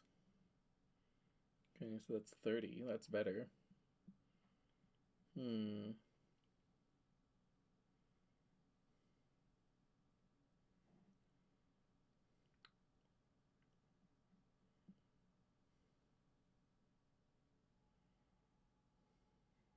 Yeah, okay. You worked well this one. +1 biology. Yeah. Cool, cool, cool. Some organizing, some kudos.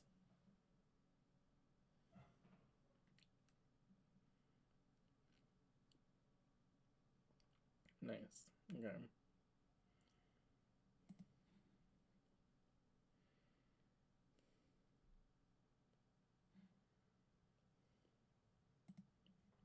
Hey, I have enough organizing to talk to my mom again.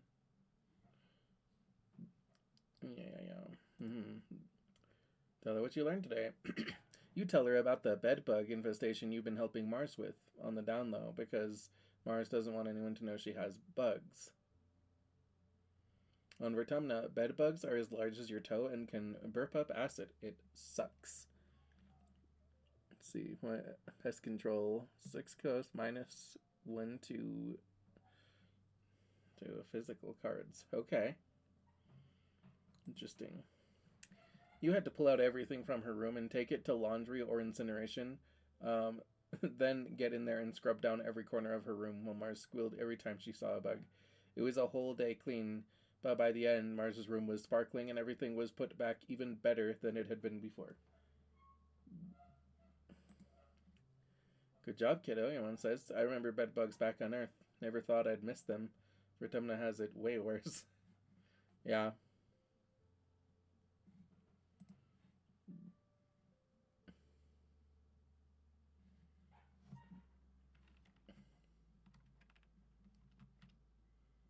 Your dad. You spot your dad poring over some plant samples. Yeah, okay.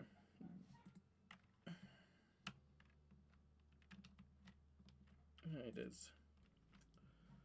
Let's see. Diz is rifling through his backpack, and as you approach, pulls out a handful of dried roots and fungus chips.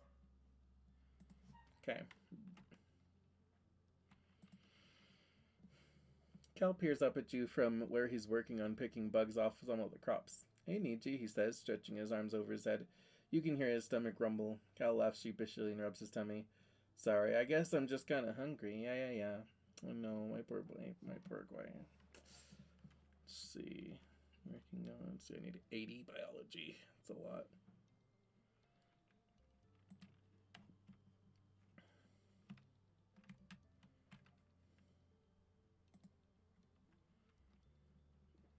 Yeah, Nami exclaims, loading her stomach. I'm so hungry. Oh, wait. And what? How much do I need for her next thing? 80. 80 again. Goddamn. And breaking a chemical bond both requires and releases energy. Whichever one is greater determines whether it is an exothermic or endothermic reaction, Tange says, tapping her fingers against the laboratory table. I wonder if there are similar classifications for when the bonds between family are broken and new ones are created with others. She sighs. Chief engineer instance is the closest I have to what a family is supposed to be.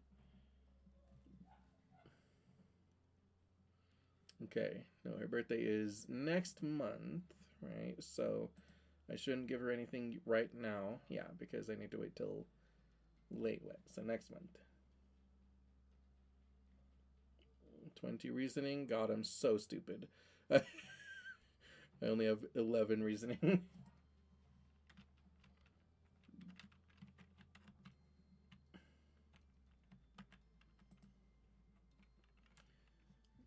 Do you? Yeah, okay.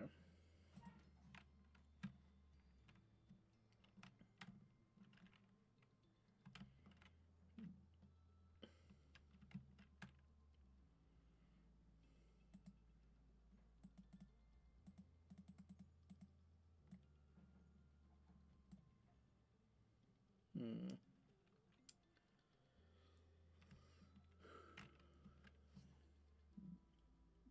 All right. Time to get back to work. Or actually, I'm out of popular. But I've still got plenty.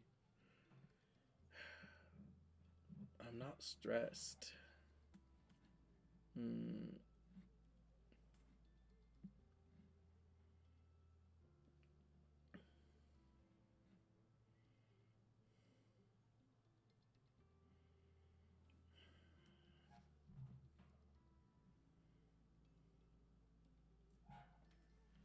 Hmm.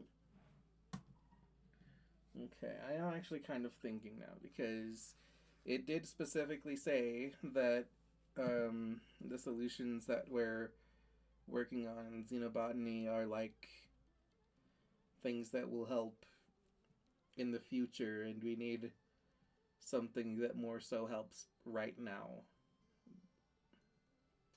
So, like, it would be better if I could be out foraging, but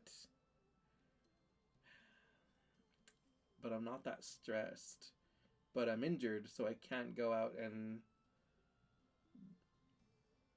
I can't go out and forage now.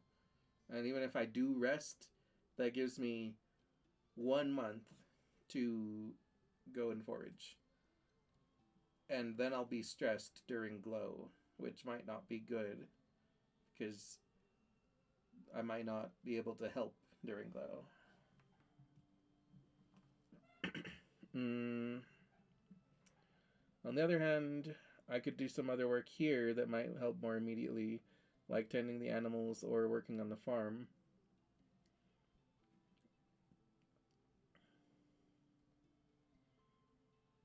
Or or I could go all in on xenobotany and hope that I find some breakthrough that helps more immediately.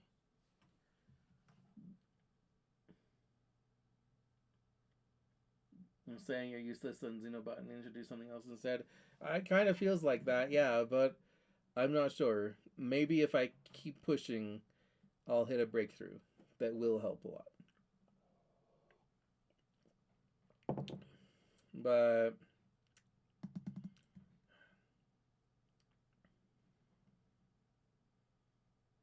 hmm,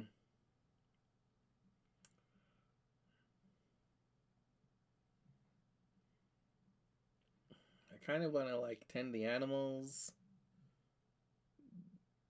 Hmm, let's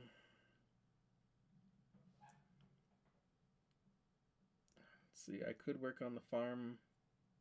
Working on the farm would probably yield some immediate results.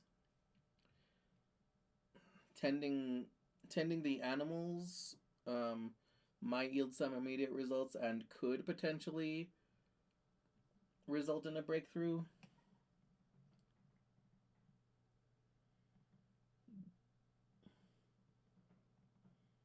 If you want to do that, the year is almost over. Yeah. Like, that's the thing. The year is almost over. Like, we are about to run out of food.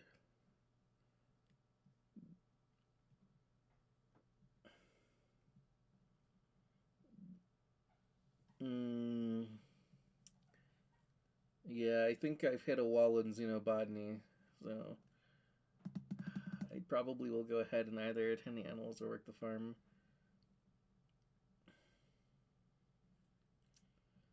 I mean, I feel like working on the farm will yield more immediate results, but I think that tending the animals is more likely to result in some kind of like breakthrough that could help us get some immediate results.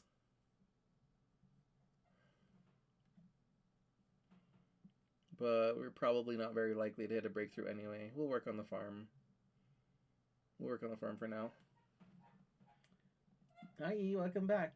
You can also do supplies or cook in the kitchen. I don't have cooking. There's no cooking.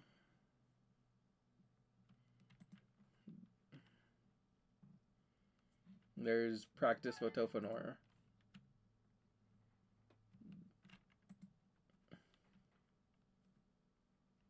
I could work in the depot, but I don't really think that that helps much.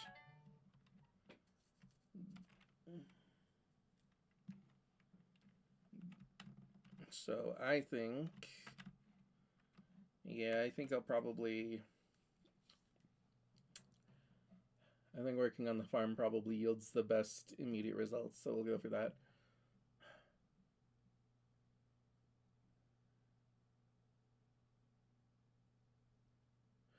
Someone broke into the gardens last night and stole some green tomatoes. What a waste. Not only were they probably too bitter to eat, but now you don't have the seeds to replant. Your mom is furious. This sucks. Your mom calls everyone for an all-hands meeting. She looks grim as she surveys the group. All right, farmers, listen up. Based on my projections, geoponics should have been producing 70% of the colony's food by the end of our third year, she says. The rest was to be provided by stored rations and hydroponic algae greenhouses aboard the Stratospheric. The agriculturists all nod. Everyone knows where this is going.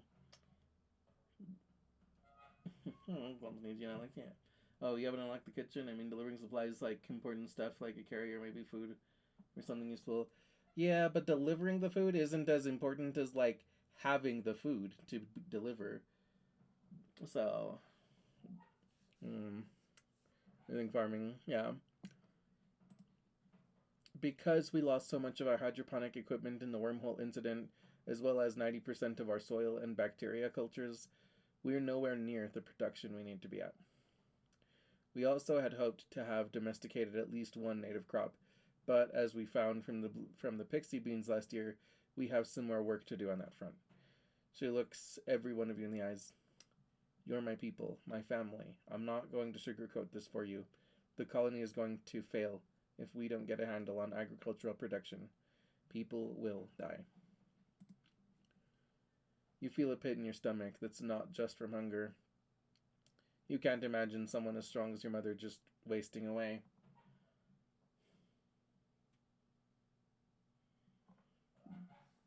Your mother pulls up a hollow screen outlining work plans for this season. You feel your own holopalm pulse as you receive a copy.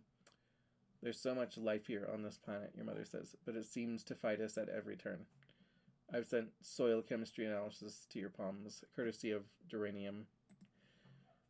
The soil needs to be conditioned extensively to support earth crops. We need to cultivate more vertumnant crops in partnership with the foragers. We need to salvage what we can of hydroponics and get that up and running by the end of the year. Your mother would never stoop to being beaten, but you can see the lines of fatigue around her eyes. It'll take a superhuman amount of work to turn this around, but it is still possible, she says. You are the people who will save this colony. I believe in us and the miracles we can perform here. Thank you for being here to do the work. Now, let's get out there. Plus the colony food. Okay, farming. 9 + 1 for each unplayed card. Okay. Random card locked in a slot. Got it.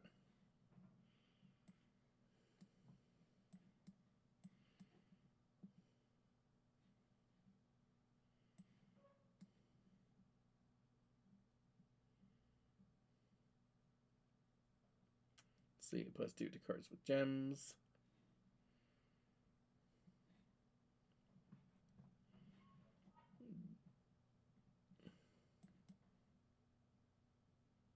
There we go. Super goal.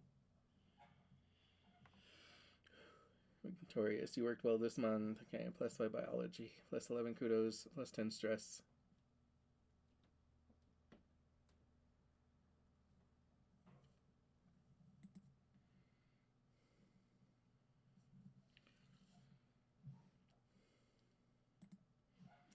Late wet. Okay.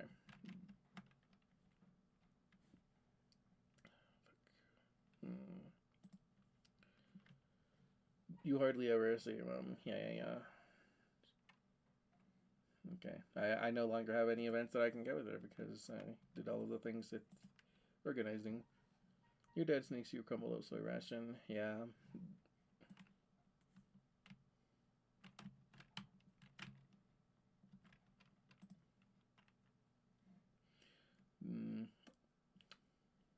Yeah, okay.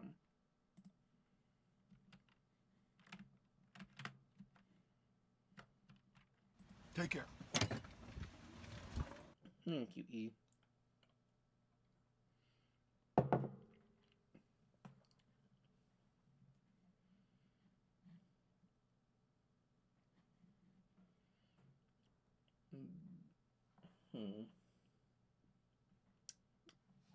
Yeah. Yeah, it's a fucking ton. It's a fuck ton of biology. I'm getting there, though. Anemone. Anemone scratches our cheek, then scowls as her blue scales lake off. Stupid acne matters on top of everything else. This too.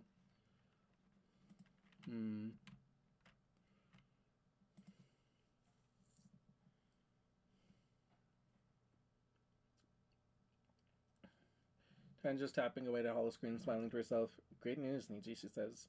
According to the antiquated, culturally insensitive reckoning of mental prowess once used by humans on Earth, and by that I mean IQ testing, I am officially considered a genius. She shrugs. Tell me something I do not know. Here, I got you something.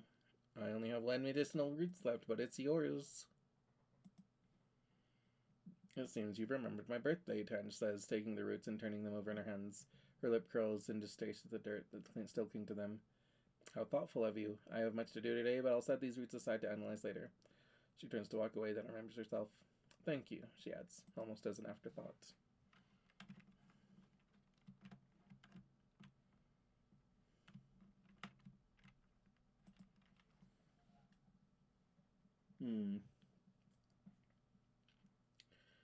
If I can't use kudos to buy more food, what is the point of being rich? Mars complains.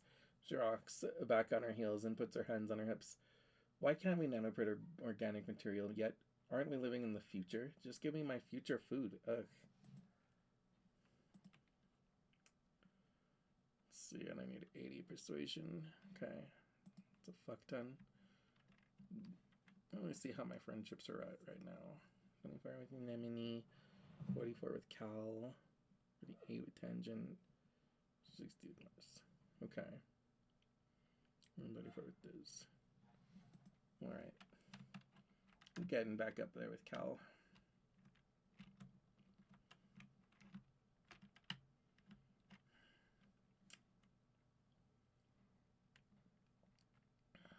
Alright, I think we're just going to... I think we're going to go all in on farming. We're going to try and farm enough food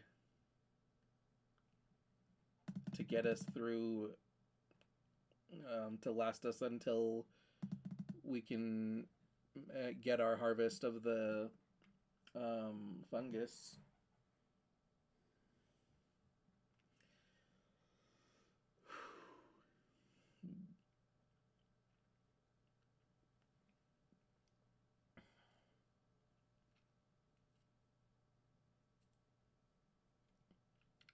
Let's go for it. Your mom was really counting on the rice crops to flourish on Vertumna, but no luck. The soil just isn't right. It hurts to have lost such a stable crop.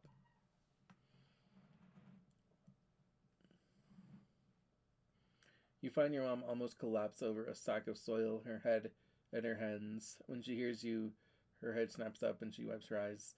You try to leave quietly before she realizes you saw her cry. This sucks. Your dad is a total nerd when it comes to crunching statistics about the colony's food production. Through him, you learn that the average person eats approximately 200 kilograms of dry rations every year. That works out to about 2,000 calories a day. There are about 100 colonists to feed at 2,000 calories a day, so in a year you need to produce about... well, no matter how many times you think it over, the math is grim. Even with all your hard work, geoponics is producing far, far less than the colony needs to survive. It all feels so hopeless. Knowing that all of your hard work still hasn't been enough, well, it breaks something in you. Hunger and desperation boil together in your stomach as you work like bitter acid.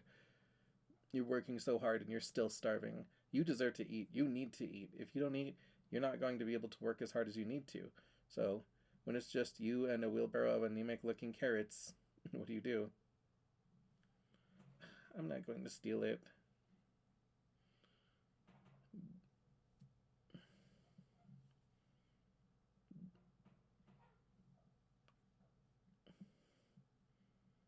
I need the food to work, but also, even if I steal it, that's not... There's only so much that we can produce.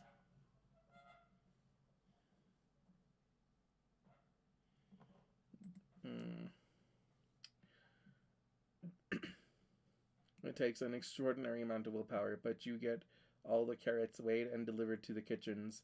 This food is for everyone. It's not a lot of food for 100 people, but at least you'll all starve together.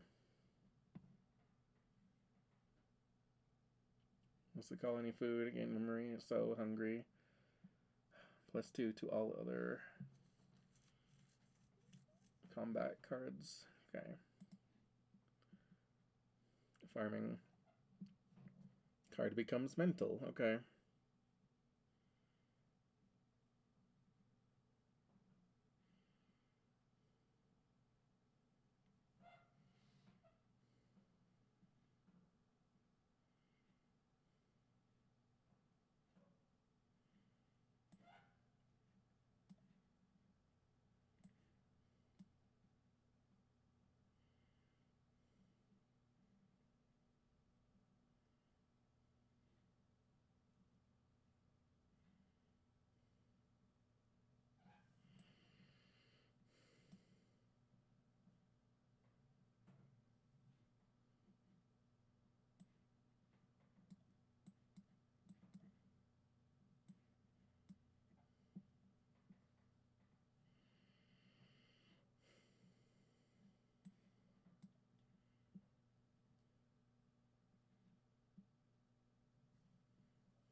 Okay. Okay. That hits the goal.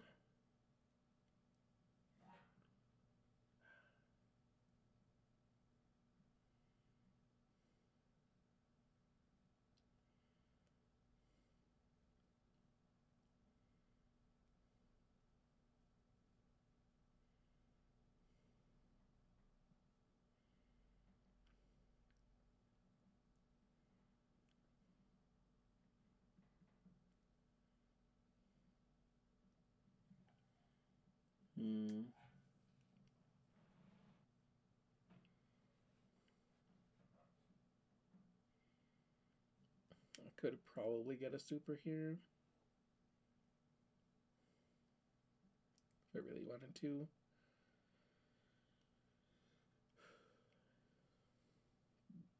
I don't know that it matters. But I also might not make it. So, like, I could just use it just to use it. I do have kind of plenty of yellow flowers anyway. No, we're good. We'll go this one. Okay, more biology. Some stress. Some friendship with Cal. It's been 3 seasons of heavy food rationing, getting more and more strict as the year dragged on, and the fields continued to struggle. you've been wasting away. You all have. It's not just the lack of calories, there just aren't enough vitamins and good stuff in the food you are eating.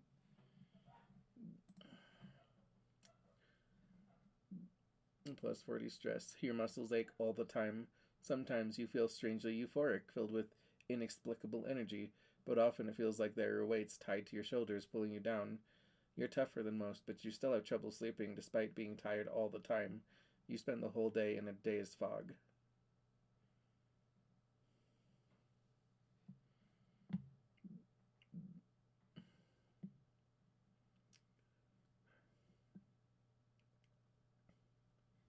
At least you hardly feel the hunger now.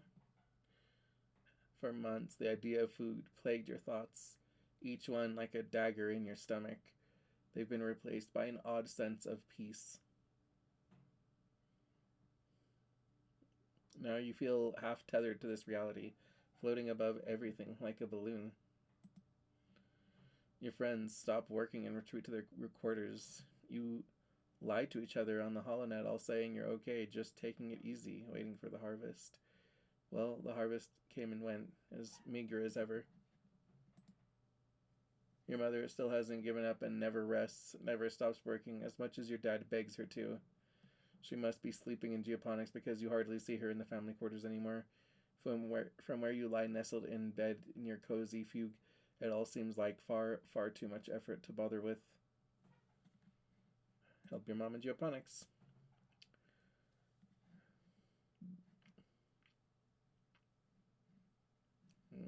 You're out there in the fields with her, being her sidekick, helping fetch things. She never slows down. When the robo-plow finally breaks under the pressure, she doesn't. She's out there even longer, doing everything by hand. Both your parents feel responsible for this famine, but as head of geoponics, your mom takes it personally.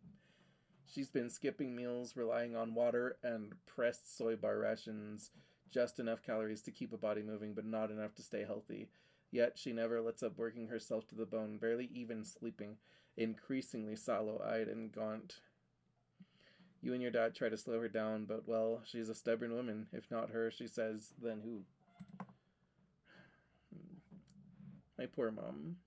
You and your dad are in the lounge, slowly sipping your vegetable broth when there's a commotion at the doors. Someone's run in, gasping for breath, yelling for you and your father to come to geoponics.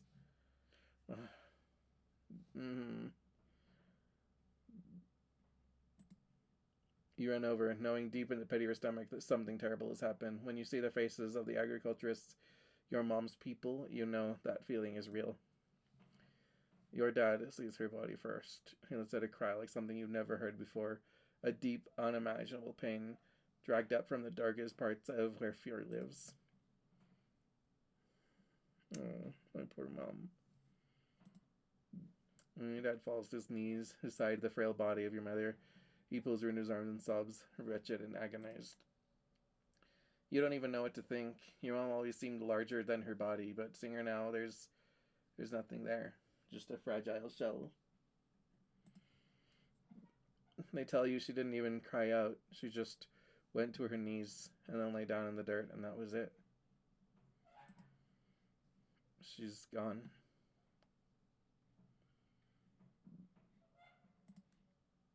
Your mother's body is taken to the incinerator room, and that night, the colony gathers to pay their respects. Do you join them? Of course.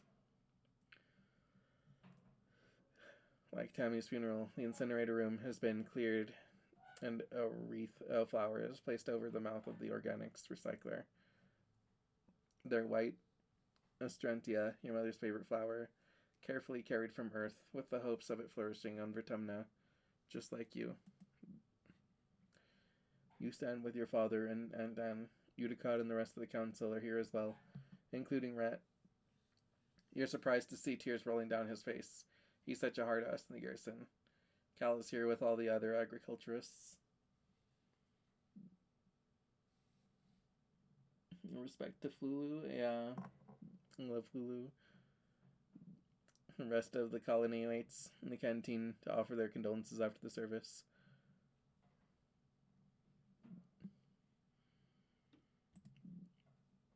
Governor Uticott gives the eulogy. As a colony, we share our blessings, she begins sullenly. However, today, in sad company, we gather to share the burden of our grief. Fluorescent is born on Earth, but she more than many of us exemplified the spirit of our endeavor to bring life to beyond the stars. She bore life not only in her body, but bringing it forth from the ground she so faithfully attended. The debt we owe to her is the kind that can never be repaid, she continues. It is with a deep and unbearable grief that we must continue on without her, in awe and respect for her sacrifice, the depth of which was never expected of her, but which she did not expect of anyone else. It is on her strong shoulders that she carries us still. Utica closes the door to the recycler, and the particle disintegrators begin to reclaim the molecules that once formed your mother. Your father squeezes your shoulder, making a small, choked-off noise of pain.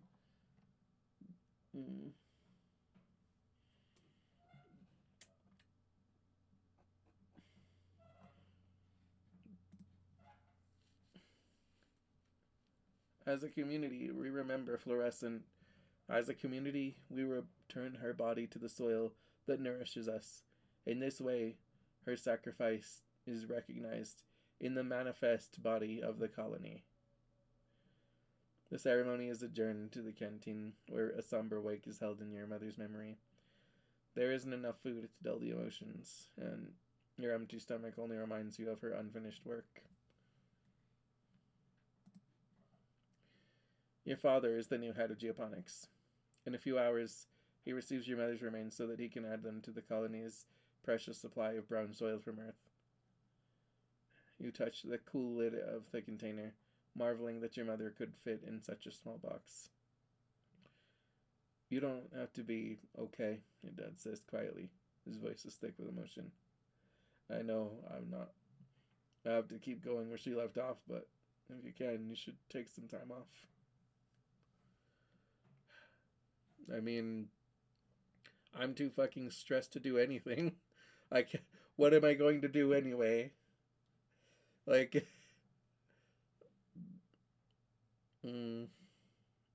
like I part of me wants to say no, get back to work in mom's honor, but the fuck am I supposed to do?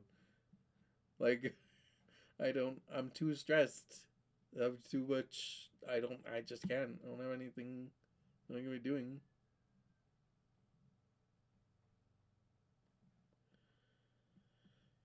Plus, I'm still injured. I should rest. Take the month off.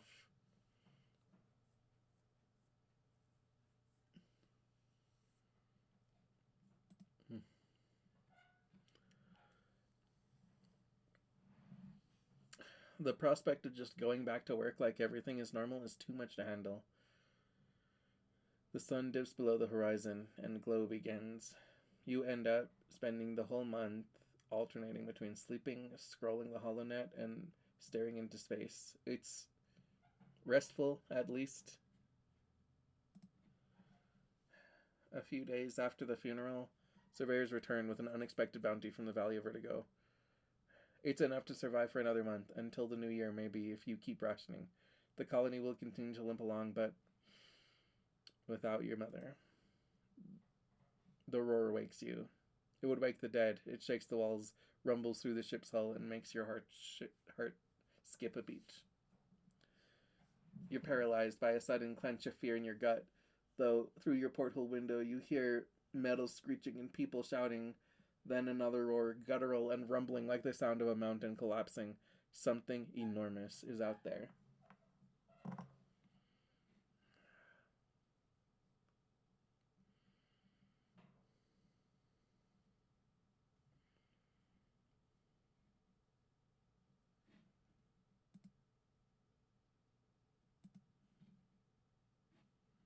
It's not going to let me change this, is it? Yeah, okay. I've got to do what I can to protect my colony. You don't know what gives you courage, but you run out to the fields and to face the horrible creature face to Holy shit. It has no face.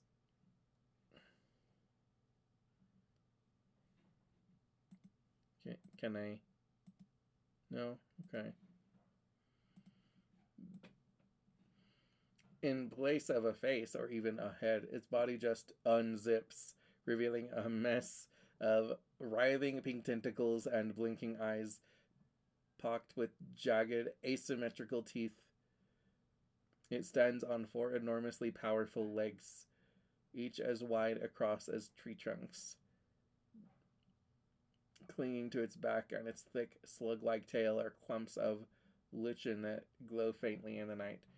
The creature is nearly twice the height of a greenhouse.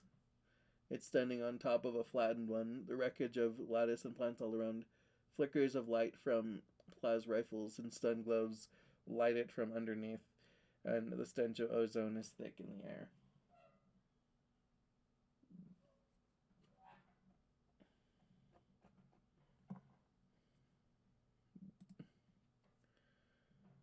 You see Anemone and her brother come darting in and around its legs with their twin shocks of red hair.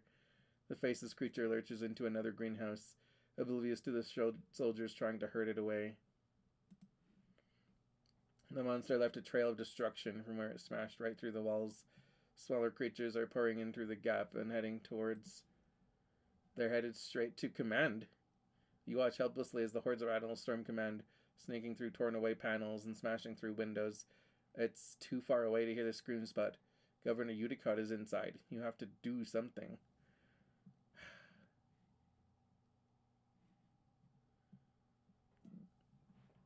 I don't think we can save Uticott. Like, she's an old lady, and I don't think she's going to make it anyway. We need to stop this fucking creature, or it's going to destroy all of our crops. But rather than facing it on our own, I think that helping Anemone and Com is our best option. You run towards Geoponics, picking up a handful of rocks as you cross through the barren fields. When Com sees you, he gestures for you to flee. Get out of here, Nietzsche, he says. You're gonna get yourself killed. You grip your rocks in defiance. You're sick of being told to hide like a child. You want to help. We're taking the challenge. It's gonna be fucking hard, but I believe.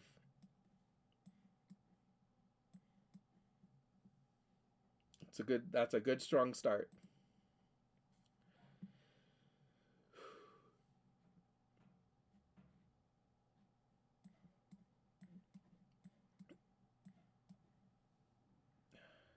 Okay, we're doing good. We're doing good.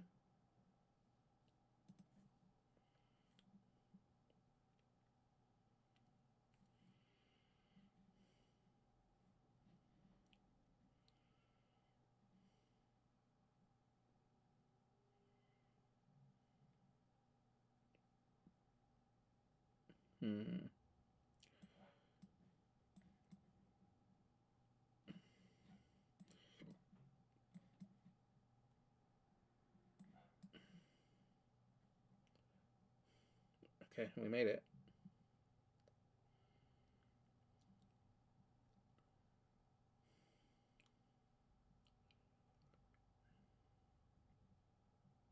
Let me just see what happens if I do.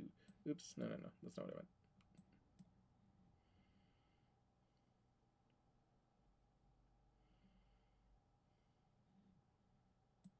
No.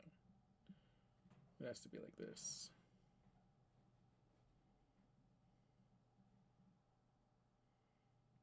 Wait, what if... Okay, cool.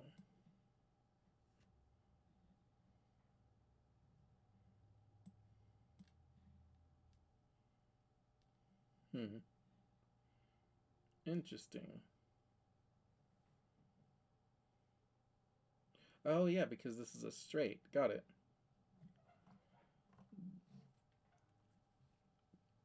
Okay, we did it.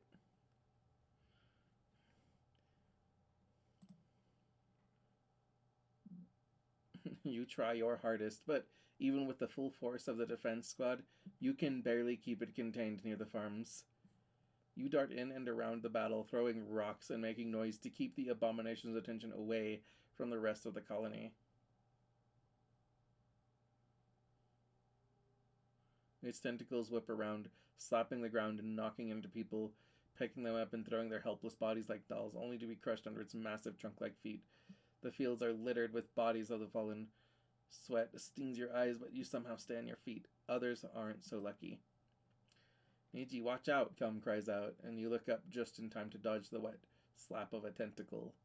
Tripping over a body and sprawling into the dirt yourself, the Faceless makes a horrible noise from deep inside its craw, flecking you with spittle as your guts liquefy from the near miss. You're close enough to feel the sick heat radiating off of it. It doesn't have a face, but you realize the horror that it sees you.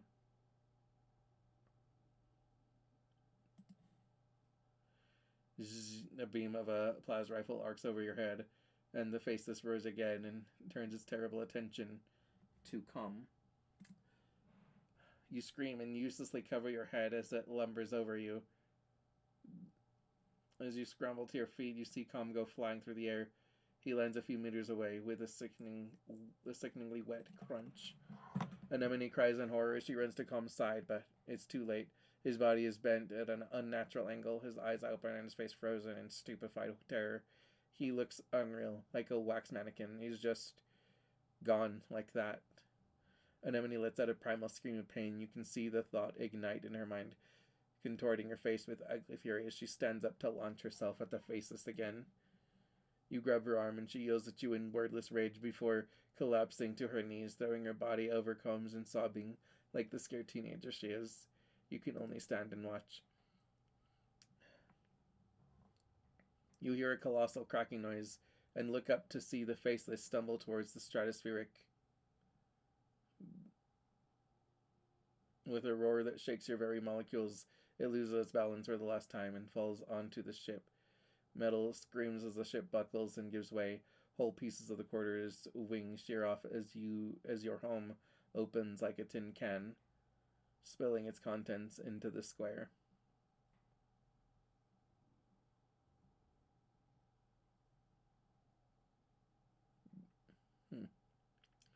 The strato lurches, then collapses under the creature's weight. The abomination is slain, but as wails of grief join the whimpers of the dying, you have to wonder, at what cost? No, calm. Everybody liked him. I mean, that's true. I didn't really know him much, but, still, we're calm. The council calls an all-colony meeting to face the aftermath of the attack. In the oppressive gloom of Glow, you gather near engineering with the other survivors. It's one of the few buildings still standing. The corpse of the Faceless still sits in the caved-in wreckage of the stratospheric, spilling its flaccid pink tentacles from its horrible zippered tooth maw. It's already beginning to stink. You can't forget what you saw. Your mind keeps replaying that terrible moment, the Faceless rearing up and obscuring the sky, Anemone and her brother looking so small before it. Destruction of the Strato. Governor Udicott was killed by the smaller creatures that stormed command during the attack. In her absence, Seek addresses the colony. The council acknowledges the bravery of the defense squad, citing their heroism in finally taking down the Faceless.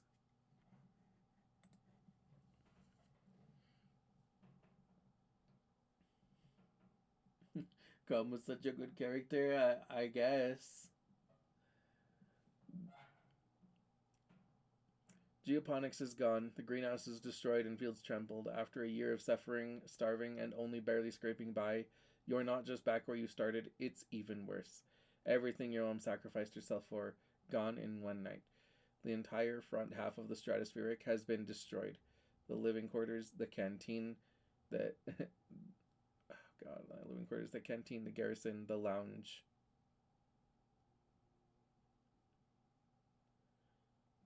Even the creche, it's all gone. It's only by some stroke of luck that people hiding in the creche weren't all killed. Seek solemnly reads the names of those who lost their lives. Too many, including Governor Udicott. You all stand for a moment of silence.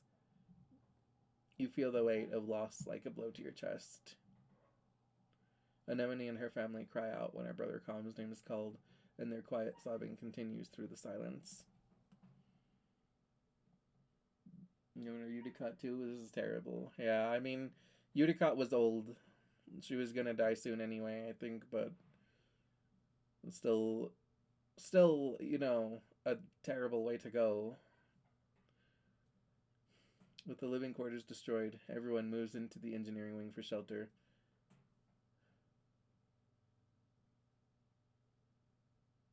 You're crowded into the classroom with other families. The adults try to make it seem like a sleepover, but you're all still so shaken.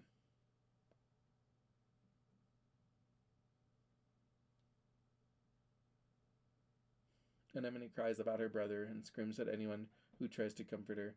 Eventually, you just ignore her grief, as painful as it is to hear her sobbing at night.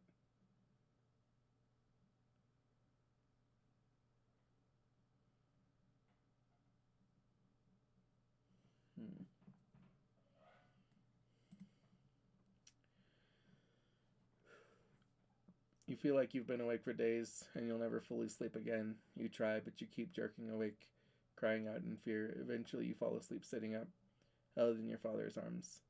Your sleep is fitful, but mercifully dreamless. Rest for now.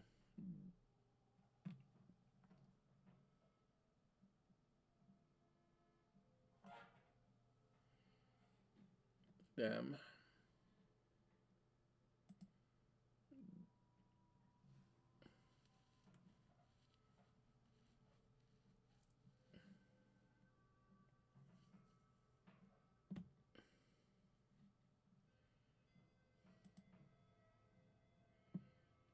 Snow till that number 14.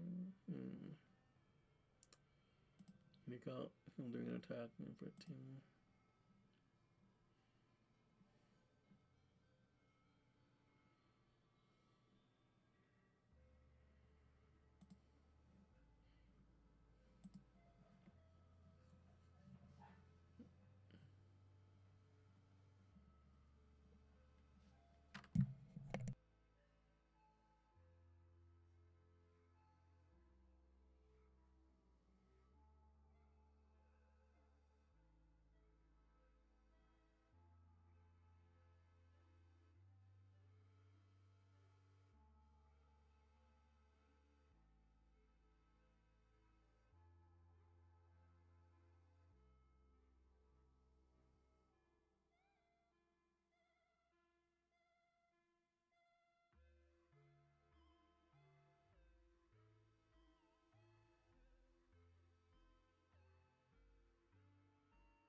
Oh.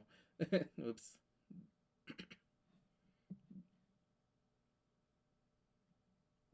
Hmm. Okay, let me go ahead and pull up the clip.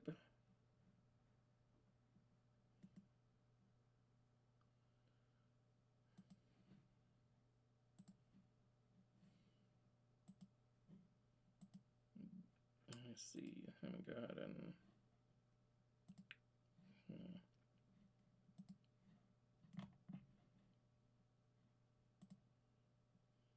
I'm too fucking stressed to do anything. Like, what am I going to do anyway? Like.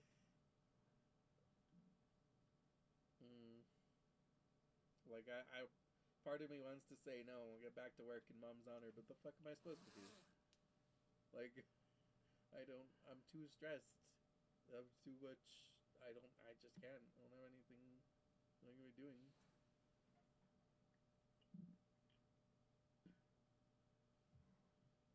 Plus, I'm still injured. I should rest. Take a month off.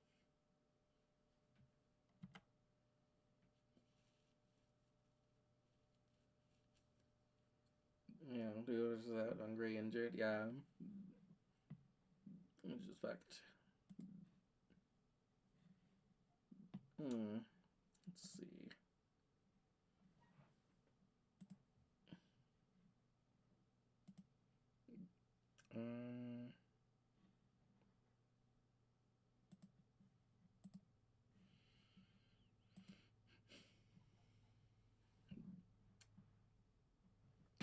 Oh, thank you for the follow, Kuriel. You're my sweetheart now.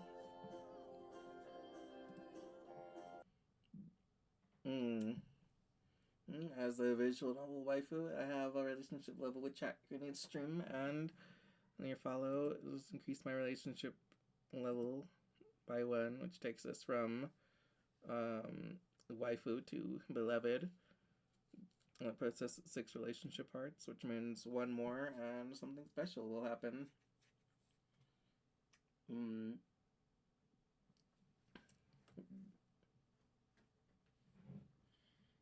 It'll be like, it looks to be defeated. Did you finish this year? This is a hard one for sure, and a very sad one. Yeah, like the clip? Yeah, thank you. Thank you for the clip. I appreciate it. Oh, damn, I'm just going to, I'm just going to take a minute and reflect.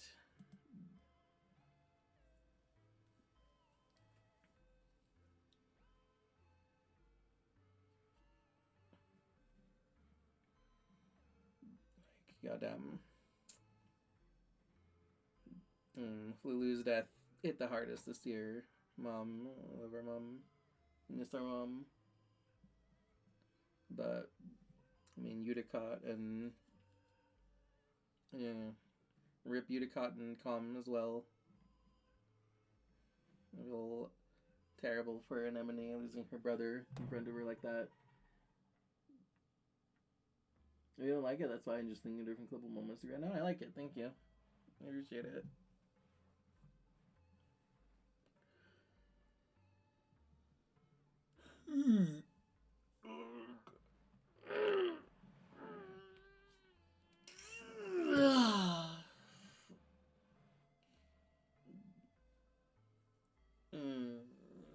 Just stretching.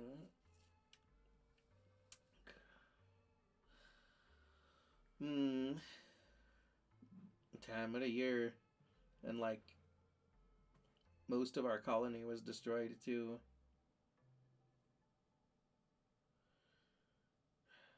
We're alive, but barely. We're hanging by a thread. And our enemy keeps sending stronger things after us. Holy fuck.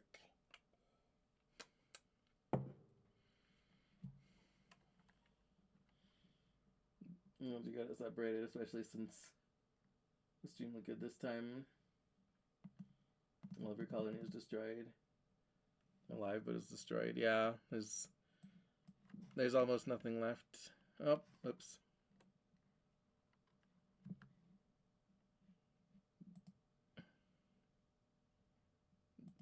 No. Bad times in Space Commune, yeah. Dungeon frowns. I just don't understand, she says. Why now? Why does it keep getting worse?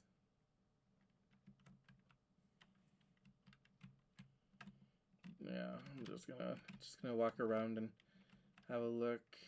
Yep, everything's fucked. Oh, absolutely demolished. That's broken.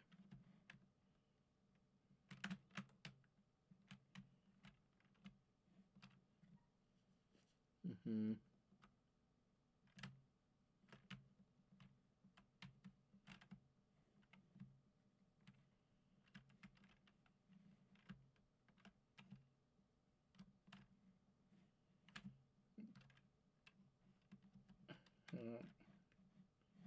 Hydroponics stems are destroyed.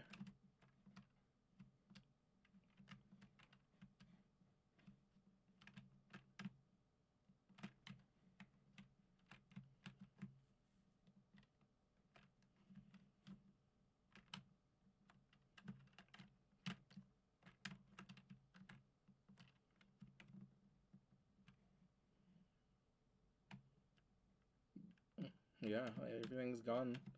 There's just the engineering wing now.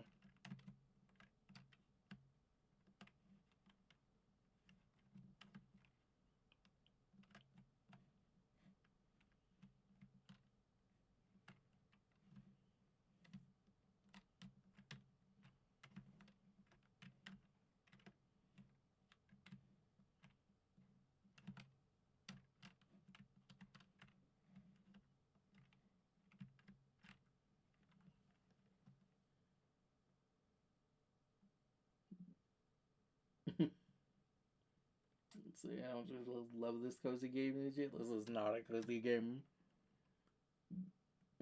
Number 10, she just wants to understand. Yeah.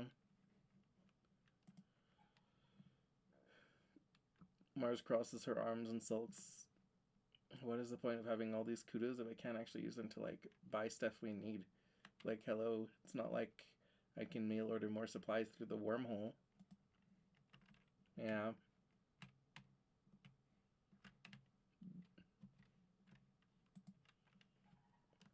It's been hard to talk to your dad about everything.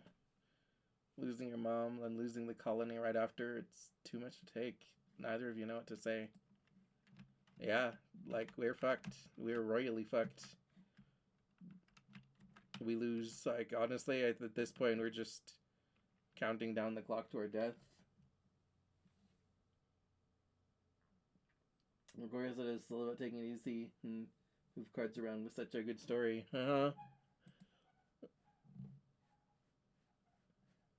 I know it's hard, Cal says, fiddling nervously with a tassel on his shirt. But I just think, what would your mom do right now? She wouldn't complain, that's for sure. That's sweet, Cal. Yeah, way to keep your spirits up. Diz is examining a bit of rubble, turning it over in his hands.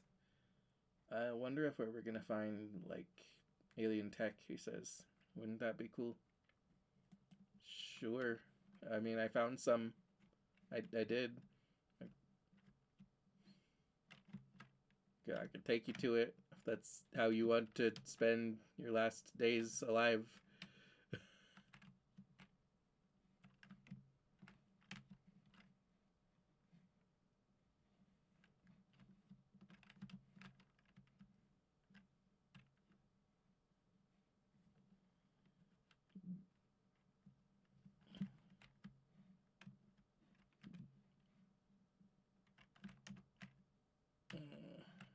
Yeah, I guess there's nothing to do but go to engineering.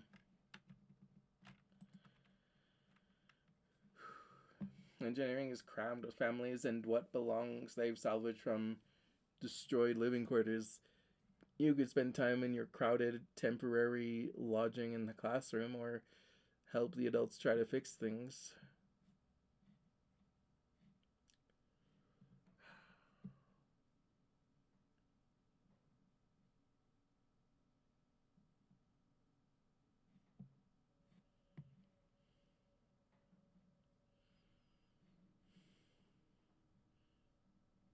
Well,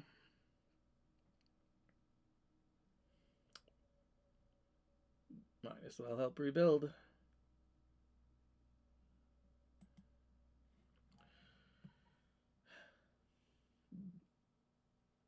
The first month of quiet passes, each day plodding one after the other. You still have trouble sleeping in the classroom barracks, but there's nowhere else to go. Every day, you wake with the others and try to make the best of it, Grief and anger come in waves, not just for you, but for everyone. Some days are better than others. You're assigned to help rebuild the walls.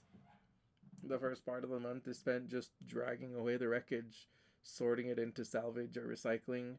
By the time that's done, crews disassembling parts of the stratospheric have delivered enough salvage that you can begin work patching up the walls.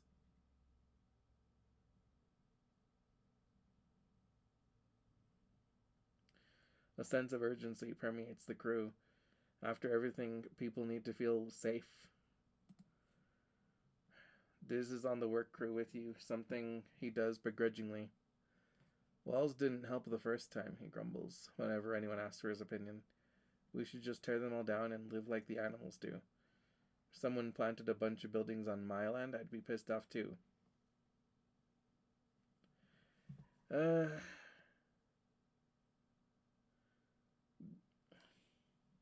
mean, zero stress. Money is only good to forget. 1 or 2 cards. Rebuilding might be useful even while mourning and starving too. Yeah. You want to know how close you were to finish the famine? Nah. Don't tell me. I mean, walls don't really help that much, but at the very least they help keep out the, smaller threats. Having some defense is better than none.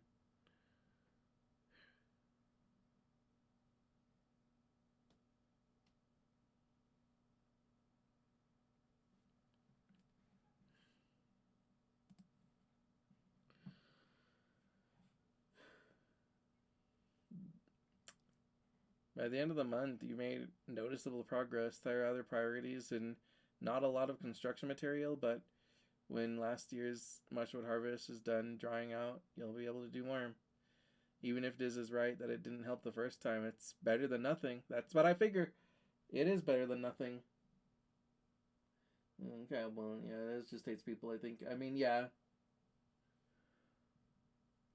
He has a point. It didn't really help enough the first time.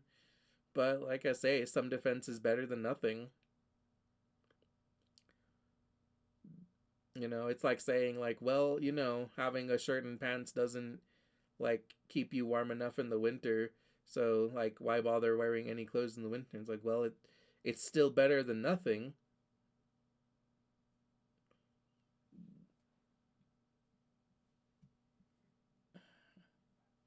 Literally, it's just that it's better than nothing. Yeah, it doesn't matter. It doesn't matter that much in the long run, but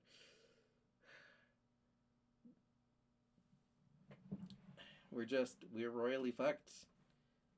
We lose. Our colony has failed. We're dying. At this point, we just gotta try and make the best of our last days of life.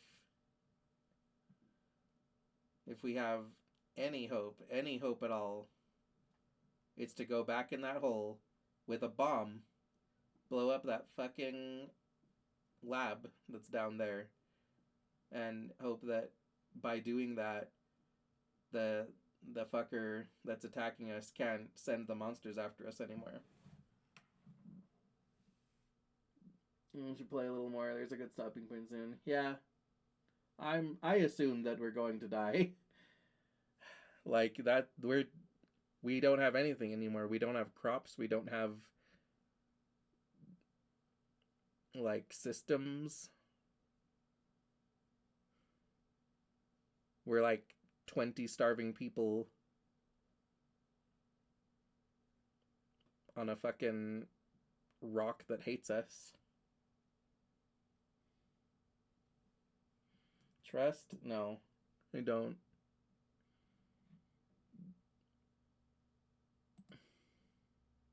Tangent and Chief Engineer Instance have been hard at work in the lab trying to find a cure for the Simmer disease. You joined them in their research. You're the one who found a sample of the Simmer fungus and analyzed it. Ways to die. So many dumb ways to die. Dumb ways to die.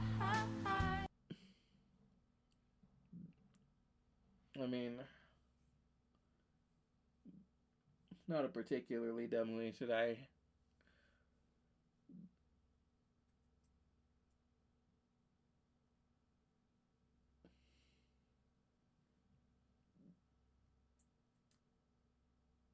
Let's see. You confirm that the Shimmer is an airborne. Oh yeah, you're the one whose father suffers the most from it. Oh. You confirm that the Shimmer is an airborne fungal disease, and that the thick, choking spores in pollen are the same fungi from the Valley of Vertigo, the ones that colonize the host and turn their bodies into more spore-producing fungus. Finally, you have a long due breakthrough. Okay, also, let me go ahead and just lay out my whole, theory about everything that's going on. So the way that I see it, the Shimmer, um, brainwashes people to make them want to go to the hole in the Valley of Vertigo. And it's the fungus, the spores, the Shimmer, it's being controlled by someone in that fucking lab. And in that lab, that's the enemy. That's the enemy that is using that lab to control the fungus, to control the spores, and in doing so, it's controlling the animals to come and attack us every year. They're the fucking mastermind sending everything after us. So the Shimmer turns the fucking everything into statues at the hole until it's time to send them to attack us during Glow, when the pollen is at its most powerful. The mysterious stranger, perhaps. That's kind of what I'm thinking, because who else is we've seen signs of one other person here and a fucking lab that I'm like, putting two and two together. I guess it could, if there's one person here, there could be a second other person here. But seems like a pretty good guess that the mysterious stranger is the one doing it. At the same time, the mysterious stranger doesn't seem entirely malicious. It seems like they've actually kind of helped us before. So maybe there is a second person. Maybe there's the mysterious stranger and a second fucker that's the mastermind trying to kill us. Because I'm like, well, if the mysterious stranger was the one trying to destroy our colony, wouldn't they have just taken an opportunity when they found us by ourselves and just killed us? But in any case, whether that's the mysterious stranger or not, I am convinced that that lab is the source of our fucking troubles. I am convinced that that lab is controlling the fungus that is sending the creatures after us. The attacks are planned. Someone is strategically using the spores to send the animals like a fucking general at us. And every year they specifically target things that we need. So that lab is controlling things to come and kill us. So if we we need to go to that lab and either learn everything we can about it or just blow it the fuck up. And then at the very least, we won't have the entire fucking planet trying to kill us. We probably will still starve to death, but that's our one chance. That is our one and only possible way of not fucking dying. You're going to inspect that hole, observe the hole, dive in the hole. I've been to the hole. I wish I could tell my character to tell people about it. Or maybe you're special in some way, that's why he's helping you. Maybe?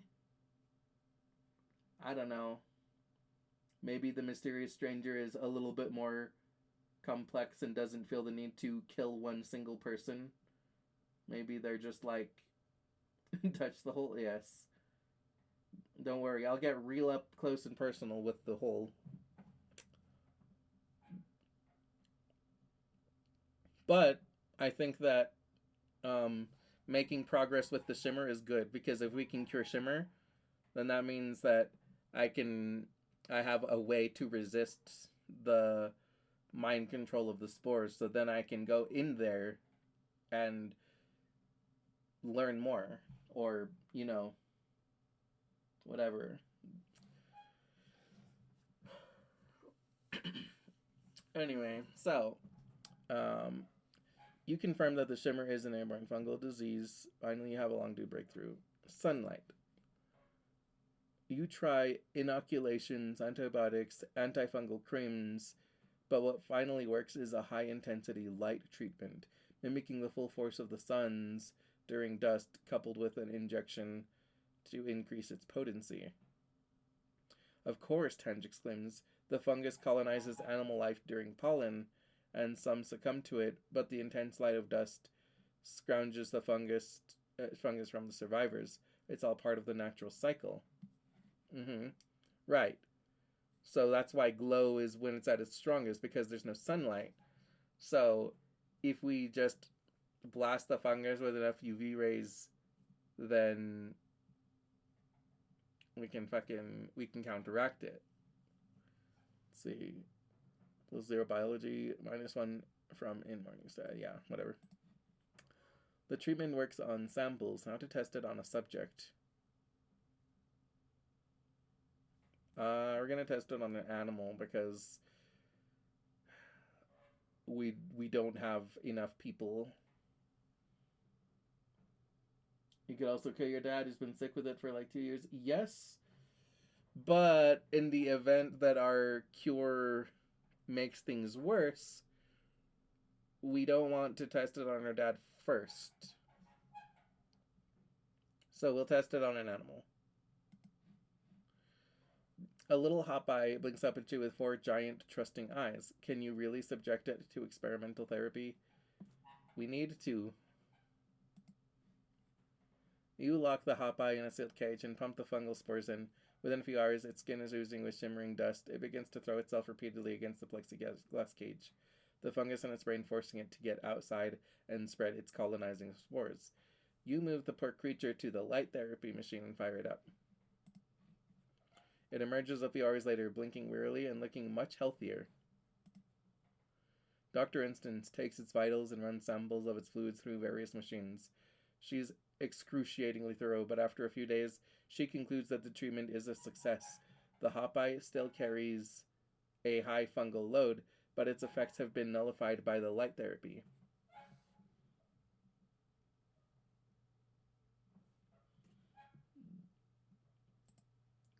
Kuro, what's your favorite animal in the game? Okay, hold on a second. For some reason, Twitch censored your favorite animal. And I can't imagine why. Why the fuck would that need to be censored? Twitch's censoring is really fucking weird and stupid. I really need to figure out how to just turn it off. But that's a really weird one. What the fuck, Twitch? Why is your favorite animal something that needs to be censored?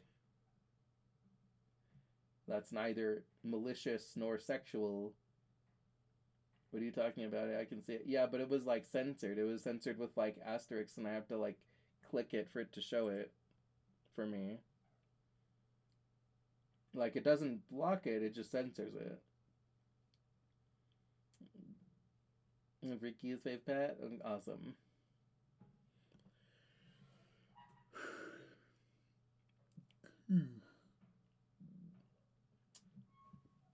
Fave animal is one that needs spoiler to understand why. Yeah. Anyway, it didn't do that for me. Yeah. It doesn't do that on everything, but it does that like on mobile. It does it on my like laptop. Let's see. Dr. Instance takes its vitals and runs samples of its foods. Yeah, okay. The hop eye still carries a high fungal load, but its effects have been nullified by the light therapy. Little tomato helped Tangent cure the shimmer disease. Yay! Remarkable, Instant says, going over your findings. Now that we have a frontline therapy, we can begin treating the population to prevent the fungus from taking hold. In memory, the shimmer cure. Fuck yeah, +2 friendship with Tangent. All the cards to the right become intelligent. Fuck yeah. Okay. She looks over at Tange. Nietzsche's discovery will be of great help with our other research. You expect Tangent might be cross that you got the credit, but she nods, looking pleased. You're just thankful that no one was killed, not your father or anyone else. The colony is safe from the shimmer. Get to work.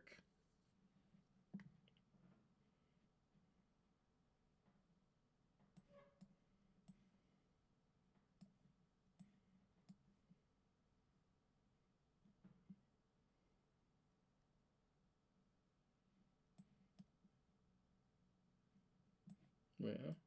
Oh, card gets +2.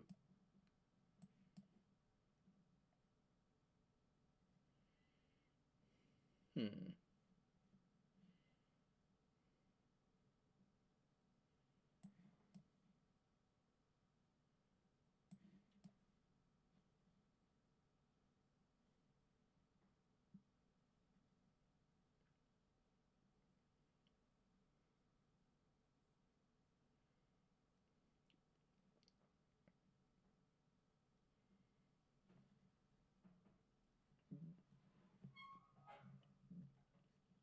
Let me see. Some congrats you killed the shimmer. Talk to your dad. Yeah, I will.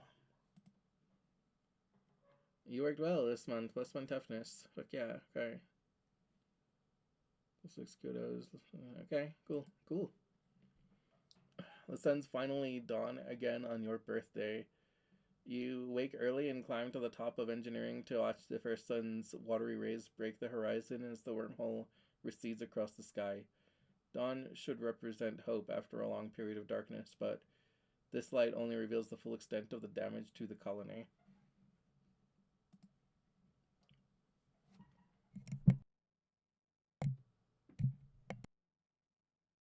You've been having trouble sleeping like most people.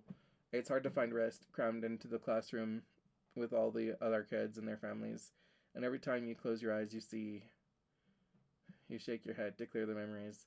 You pull your blanket more tightly around your shoulders. Not your blanket, that one's gone. And stare out as the sun rises on the horizon, meager and sickly. Hey kiddo, you're here. Then your dad comes and sits down beside you. I was looking for you. Nice view, huh? At least we got a rooftop patio out of the deal. He laughs a little at his own joke, then just sort of trails off with a sigh afterward. He puts his arm around your shoulders, and you sit in silence for a while, watching the sunrise pick out all the broken glass littering the fields, glimmering like a field of stars.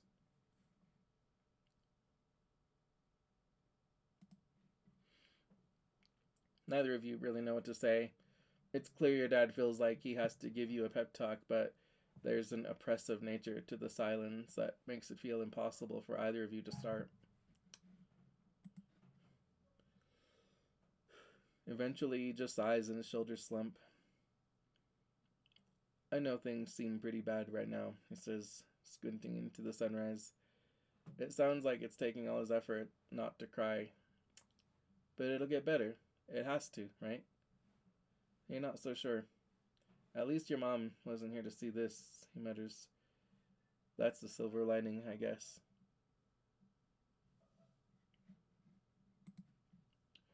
You watch the sunrise together for a few more minutes. After a bit, your dad musters up a brave smile and pulls out a little box tied with a piece of gardening twine. Happy birthday, my little rutabaga, he says. Aw. Dad, you didn't have to get me anything on my birthday when everything is this fucked.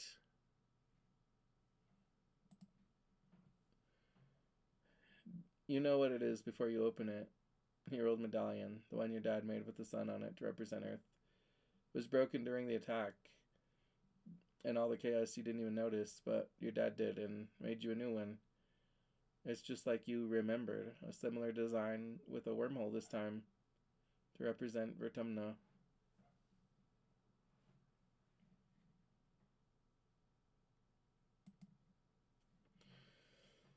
You thank him and squint out at the swirling wormhole, still barely visible in the brightening sky.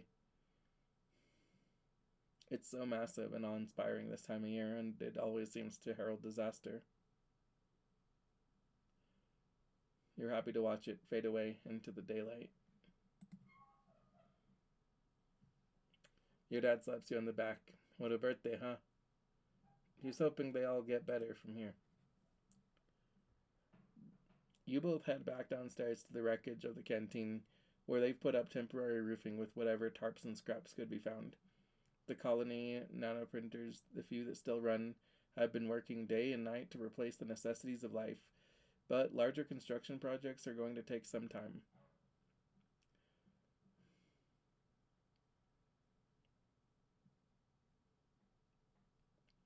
Aunt Anne has coaxed the kitchen nanoprinters into making soy gruel and pressed bars, life-sustaining but depressing. You and the other colonists eat your breakfast in stony silence as you mentally prepare for the day. Chief Administrator Seek has taken over as interim governor until the council can elect someone new. Last week they held a mass funeral for everyone who died. There's talk of turning the Stratospheric's destroyed front half into a memorial shrine after everything useful has been salvaged. There's still so much to do.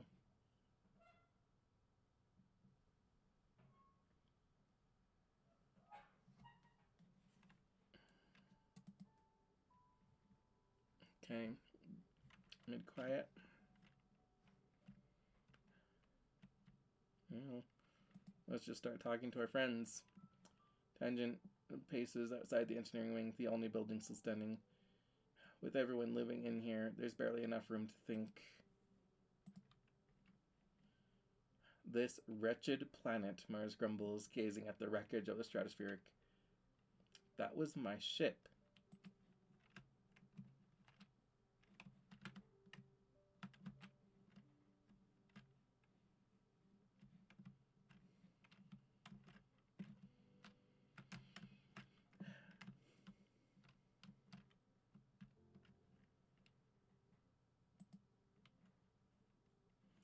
It's been hard to talk to your dad about everything. Losing your mom, then losing the colony right after. It's too much to take. Neither of you know what to say.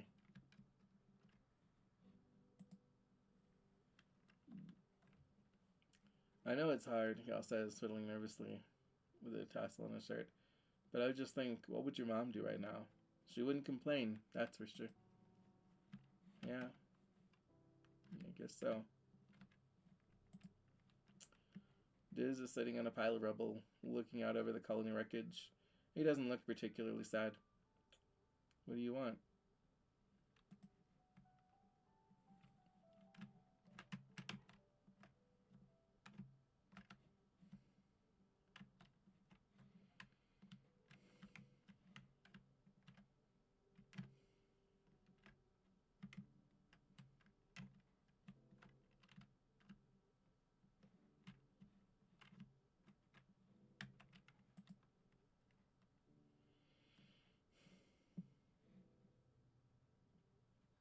You rebuild? Oh, I should have considered the medallion now that it's +5 to challenges.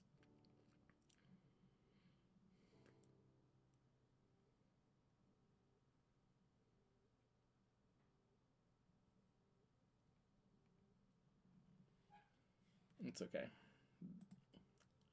You're assigned to help out in geoponics.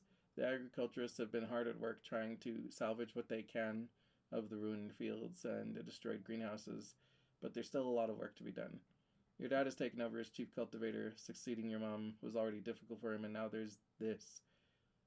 He's never been the kind of guy to hide from hard work, but he's been pretty distant lately. Cal's working in geoponics too, of course. He smiles when he sees you. Hey, Niji, there's lots of stuff to do. What do you want to work on?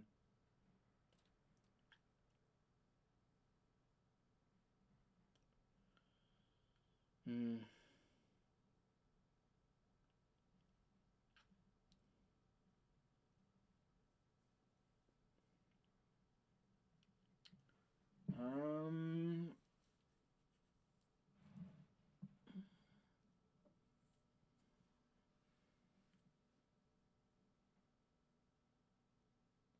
I guess rebuild the animal pens. The pens only suffered minor damage during the attack, weirdly. Most of the damage seems to have come from inside the pens, as if the normally tame animals had been stirred into a frenzy. Tangent is also here, though it's not to help hammer and nail things. She's studying the animals, trying to figure out what could have influenced them. She takes blood and hair samples and readings with some sort of complicated brain scanning device. Interesting, is all she says, not explaining her findings to you or Cal. Everyone is worried that this will be the final nail in the coffin for your food supply. After the famine last year, you try not to think about it too hard, instead focusing on just doing what you can to rebuild.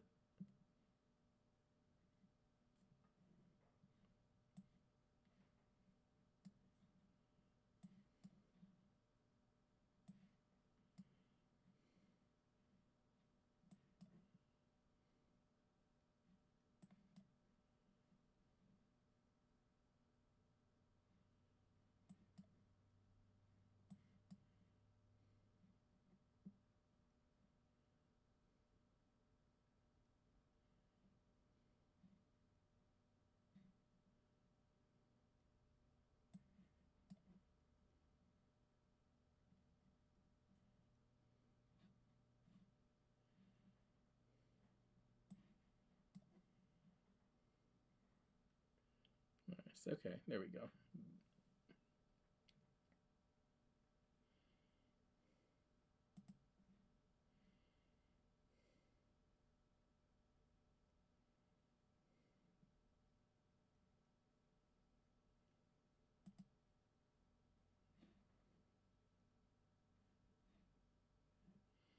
You're eating and the mess ends when you hear something rumbling.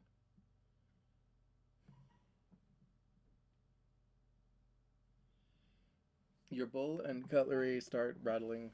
People look around in alarm. Could it be another attack so soon? You begin to hear shouting from outside. Someone runs to the tent. There's something falling from the sky, they shout. It's on fire. You join the crowd of people leaving their temporary structures to gather in the colony square. People are squinting up into the milky, quiet sunlight, pointing and gesturing wildly. It's impossible to miss the thing, hurtling towards you from space, like a great big ball of fire coming straight for you. Is this it? Is this the end? After all you've been through, a meteor's gonna land in the middle of your already ruined colony and kill you all.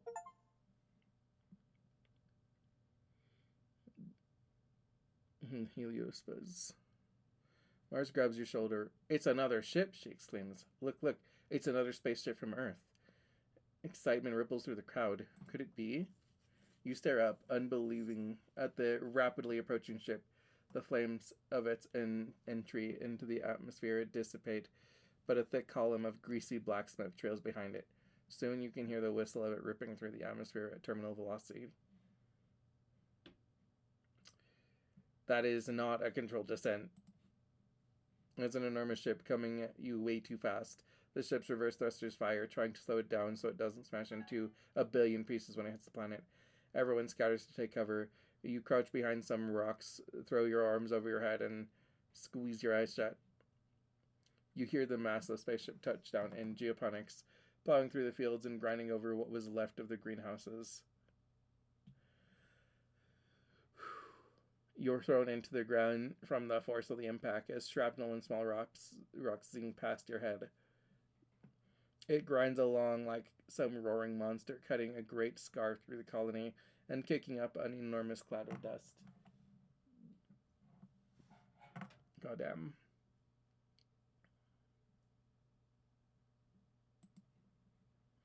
Finally, the ship comes to a creaking, shuddering halt. You and the other colonists carefully crawl out of your hiding places, coughing and rubbing your eyes. The new ship is half buried and obscured by dust, but you can tell it's from Earth. You squint to make out stenciled letters. Heliopause. A hatch opens in its side and silhouettes begin to emerge. Silhouettes with guns. Soldiers march out of the dust and quickly surround all of the remaining colonists. Oh my god. More soldiers from two parallel lines from the ship to the square. their guns in parade rest, and um, and a lone figure strides down the center towards you.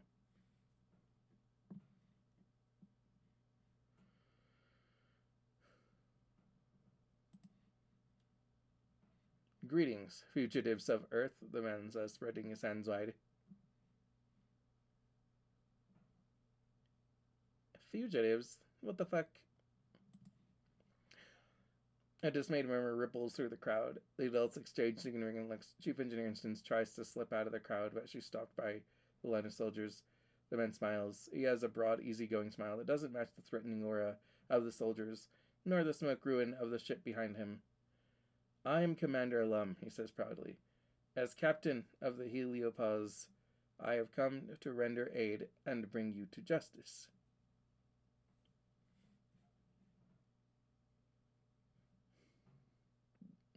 Listen with the others. Six steps forward out of the crowd. You're not the commander of the Heliopause, they say firmly. Governor Udicott was expecting Commander Morikawa. Everyone is surprised. Udicott had been in communication with the ship for how long? I am captain of the Heliopause, some repeats stubbornly. Then adds, according to the chain of command, we sustained significant loss of personnel when we went through the wormhole. You can't help but notice many of the soldiers exchange looks this time. You wonder how many people had to die before Lum became commander. As the commanding officer, Lum continues, I declare this colony to be under our protection. As such, you are all now subject to the laws of Earth.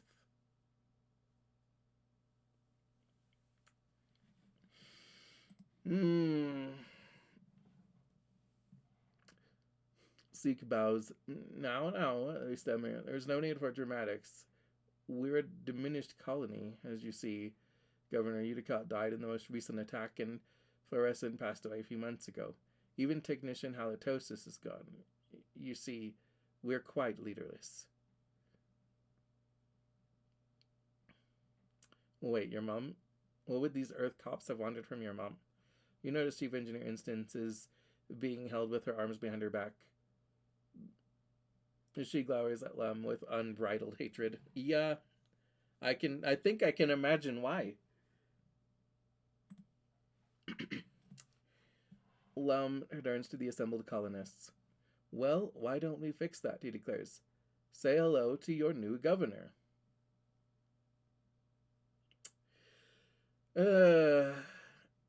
You hear a few gasps of shock and outrage, and Lum raises his hands placatingly. Let's not pretend you don't need our help, he says. And we could simply arrest you instead, but there's no need to demoralize your little colony further. Judging from the number of guns on display, you don't think you have a choice on this. I think that the situation has gotten even worse than it was before.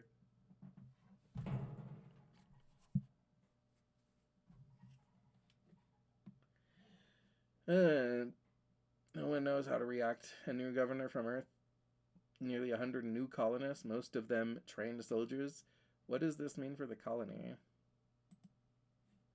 The crowd disperses slowly, and the council members follow Lum back into the Heliopause, presumably to talk about the future of the colony. You hope. You track down your friends. So what do you think about these new people? Mars asks.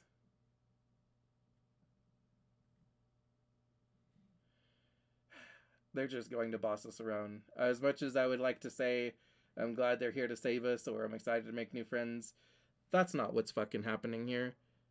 These people are here to oppress us.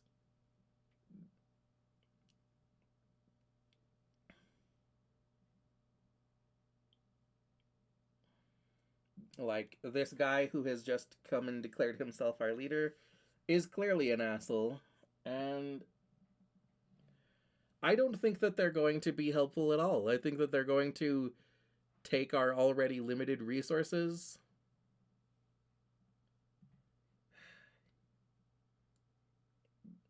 and they're probably practically just going to enslave us. I think that this is worse than before. I think that, like, we were probably better off when we were on death's door just waiting for the planet to finish us off.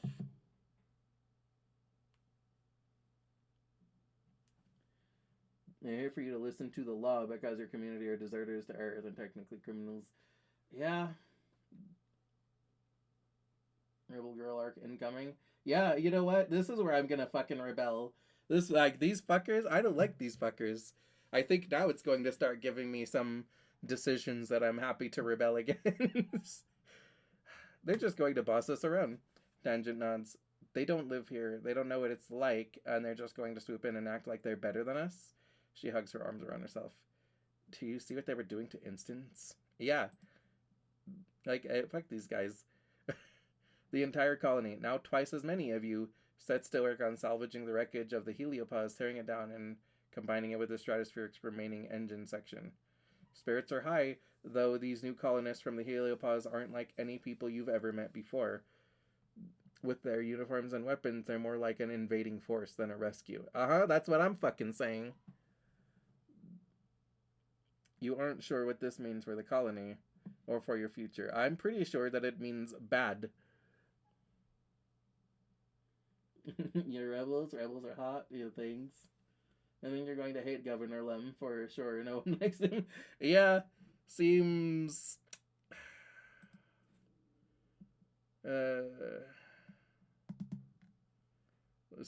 Like, honestly, it was like, wow, things couldn't possibly get any worse. I think they just got worse. Maybe they have crops that we can use. As the dust settles, you rebuild your colony around this new ship, the Heliopause. The new arrivals, soldiers mainly, are aloof at first. Many see you as fugitives.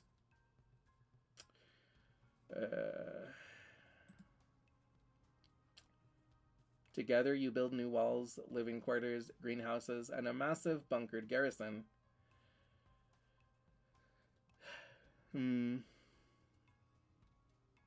The Stratos Engineering Wing is the only reminder of your old colony. The Heliopause brought enough rations for another 5 years, as well as a rich seed bank and working hydroponics. Okay, they do actually provide something of value. That's...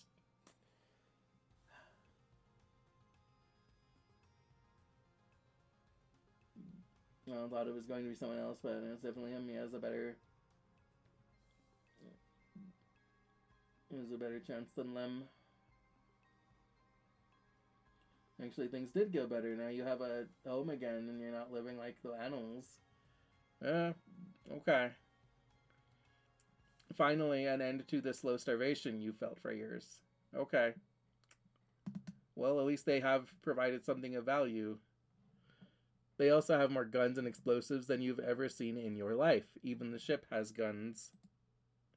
A full stomach, and a roof over your heads, and the promise of safety convinces most strato colonists to accept the Helios.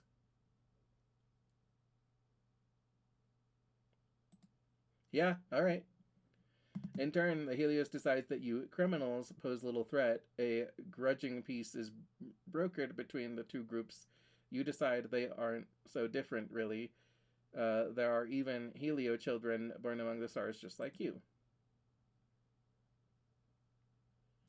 After a month of hard work, you and your dad move into your new quarters, and you have your own bedroom for the first time in your life. You place a picture of your mother on the shelves beside your bed.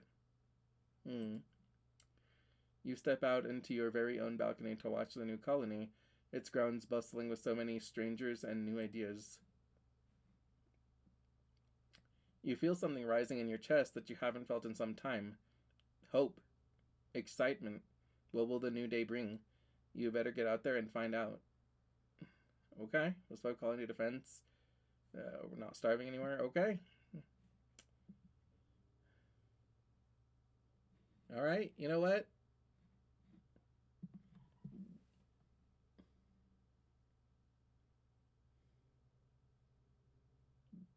I don't know how much you want to keep going, but If it was, I would say is the perfect stopping point in my opinion. Yeah. Yeah, probably. I'll go ahead and rush outside to greet the day.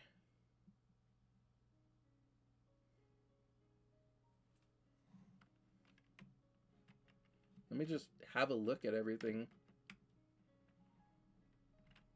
I'll take that.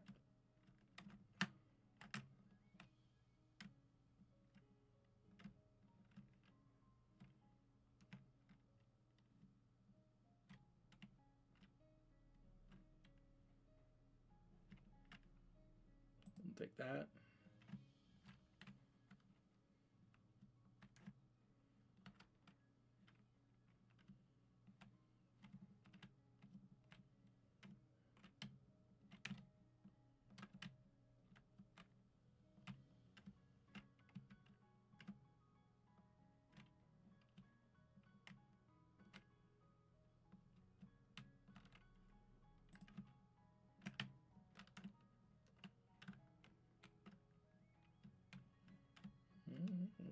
My dad. Let's see.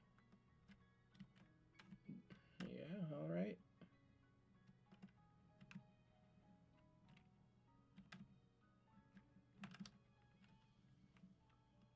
Huh.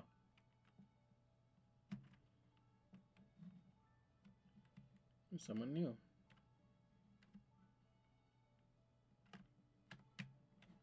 Let me just say, I don't think that I can go.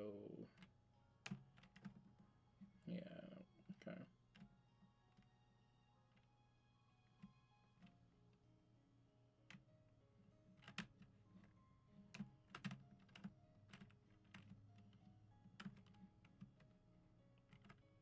Oh, another someone. Aw, this one looks adorable.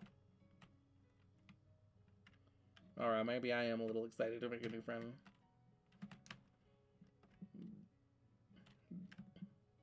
Okay. Alright. Well, goddamn. I guess this is a new chapter. I guess we're alive. But I still don't like this new fucking government, but at least they have brought something of value. We have food. We're not dying. We have homes. So you know what?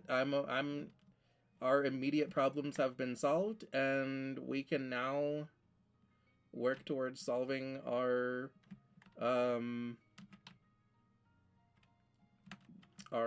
like you know, continual long-term problems of this government being a piece of shit.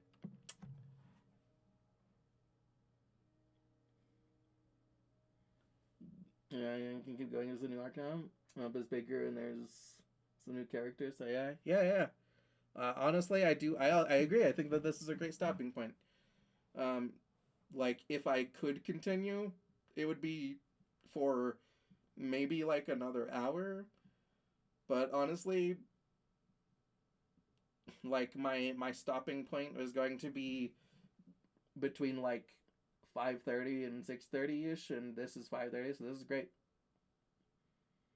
Such a such a constructive perspective. Yeah.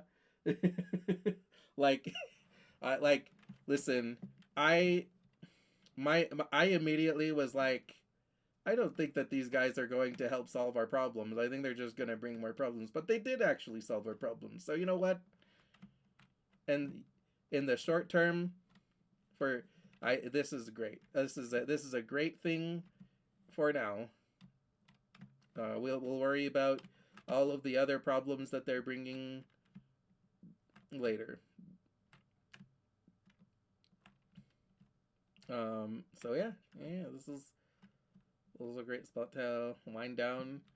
I still can't remember what the fuck my Vriki's name is. Really wish that I could like find it to tell you guys. Let me see. Let's do two. You know what? I think No, no, we'll stick with this for now. We can put the medallion on later if we need it. And I do need to make sure that when it gets to like late wet that I put my fucking plas cutter on for combat. Mm.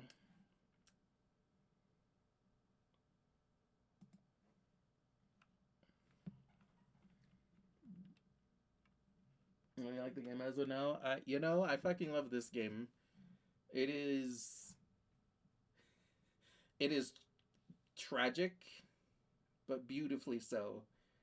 Like it it makes me sad, but in a way that I'm like, wow, good job. And sad in a good way, and not in the way of me being like, man, what a bad game. Like, this game is great. This game is fantastic. I love it. I'm the story is great. I'm attached to the characters. I feel an important weight to my decisions.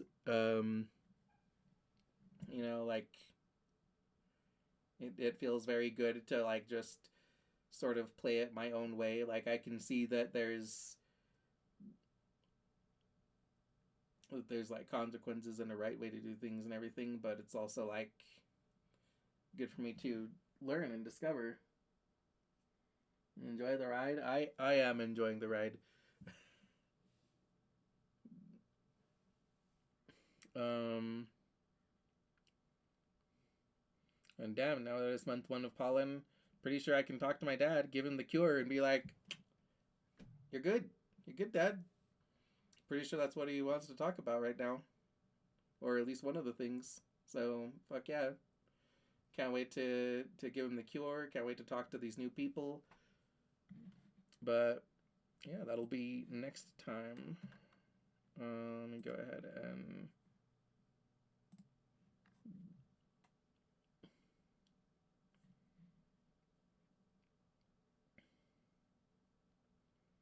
let me go ahead and have me over here and check on this. Yeah, okay, cool. And we've got a very comfortable 23 minutes before the next ad break, so that's plenty of time for me to wind down and end stream.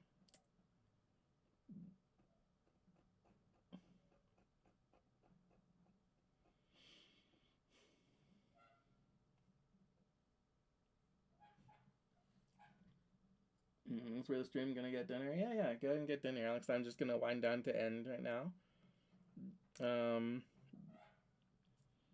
Let's see. Have a good one. Yeah, have a nice night. Maybe I'll see you later tonight around 8:30 or 9 when I do my Star Wars stream tonight. Um, so, oh yeah. Also, let me go ahead and give a shout out to my pal Alex here.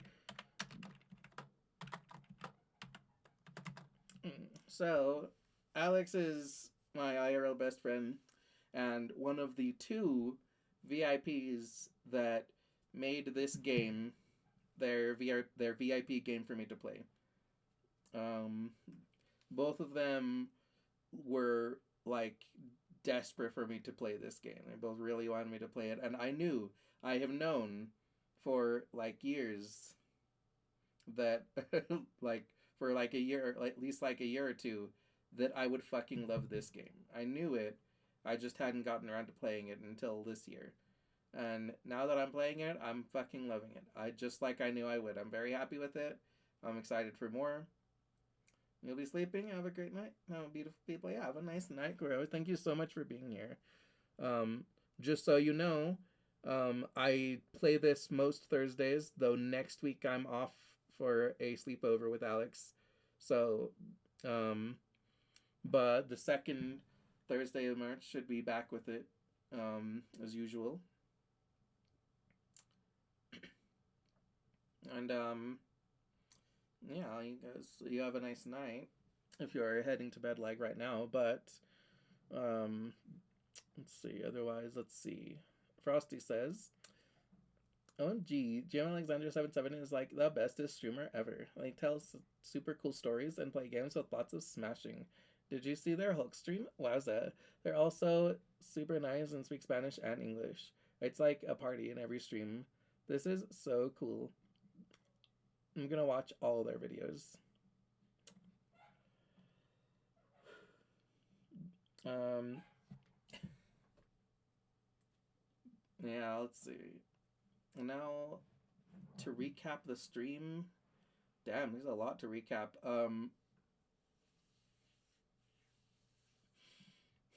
A lot of people died. Um, a few named characters, sadly, including our mom, and also a bunch of unnamed casualties as well. Um,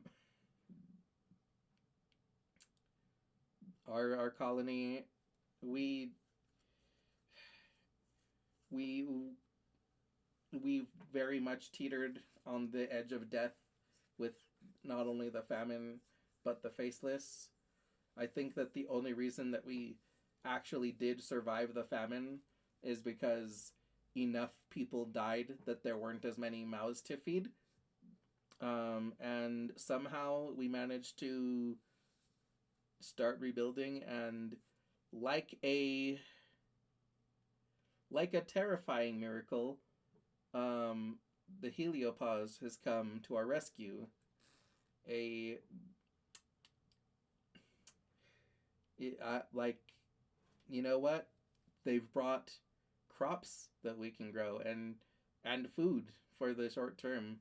So short term and long term, it looks like we're going to be good on food, and that's great. And we also have homes again, we have shelters, so that's also great. You know what? I am actually grateful that the heliopause has arrived, and also, I guess it's, I guess their weapons might also come in handy, because I think we need to go and blow up that fucking lab. So, like, I have a feeling that I'm going to have some problems with authority. Our new governor seems like an asshole, but I'm glad that we're alive. I'm glad our colony is not fucking dying in the short term. And I am also excited to make some new friends. I'm excited to meet the new people.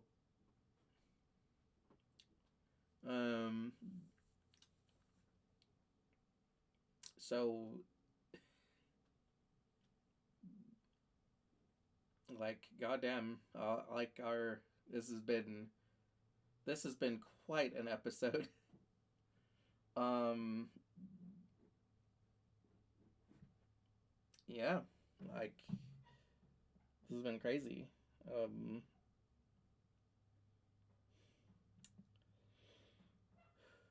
I almost feel like I'm forgetting something important, but so much important happened. Everything all right? Yeah, it was an intense session today. Like, holy shit. Our mom died. We almost starved. We came face to face with a fucking kaiju that destroyed our colony. Um, most of our people are dead, but also, now, Earth, or should I say America? I mean, it's Earth, but I feel like it's mostly America.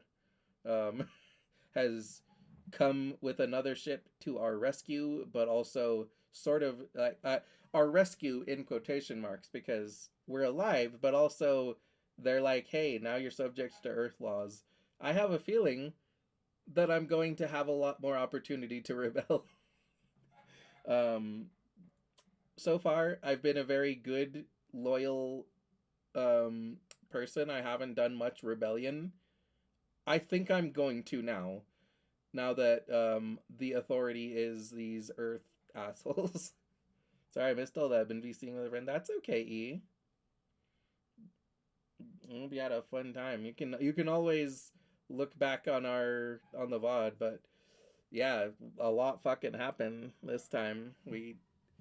God, we barely survived the famine, and I think that the only reason that we survived is because enough of our people died that there were less mouths to feed after the fucking kaiju attack. Just been lurking. Yeah, we watched the yeah, absolutely. Like, holy shit. And so now this new ship from Earth has landed, and they have food, so we're not going to starve, and we have a home. Our colony is bigger now, so we're not gonna starve to death. We have homes, and I guess as much as I kind of am loath to admit it, it's probably a good thing to have their guns and bombs, because that means that we'll have greater defense. And also, I do think that we need to go to the hole in the Vertigo Plains and blow up that fucking lab. So yeah, like, this has been crazy. We're going to start a whole new fucking chapter of our life now that this Earth ship has come and decided that that we're under them now, because we're not starving to death and we have homes. But I don't think I'm going to like their laws and the way they do things. But I am also excited to meet new friends. So yeah, it's been an intense, crazy episode of our series today.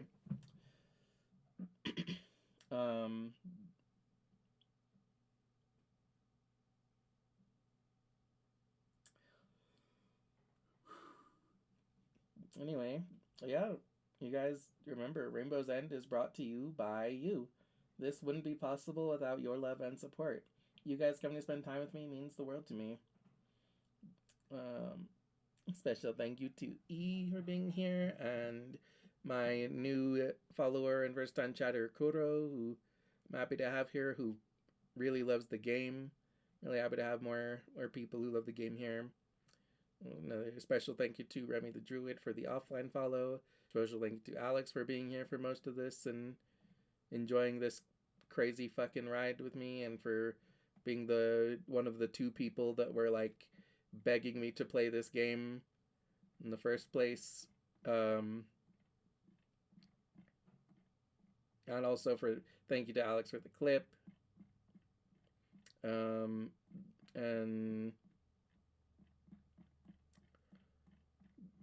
thank you to anyone else that I may be forgetting. Thank you to anyone that may be lurking and anyone that may watch the VOD. I appreciate all of you. And thank you to Jinx for popping in earlier. Say hi for his birthday. And thank you to my friend Kat also for recommending this game to me. So, next time on Rainbow's End, I'm going to be back in like 3 hours with Star Wars. We're going to be playing some more Star Wars The Old Republic with Haru, with the Jawa posse, Haru, Vex, and Jen. And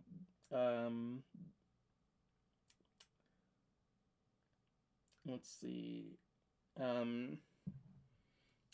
As for the next time I'm going to be playing this game, that will be in 2 weeks. So next week I'm off because I'm going to be having a sleepover with Alex. The following week,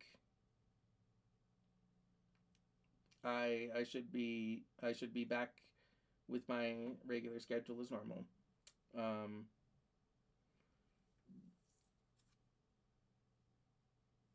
And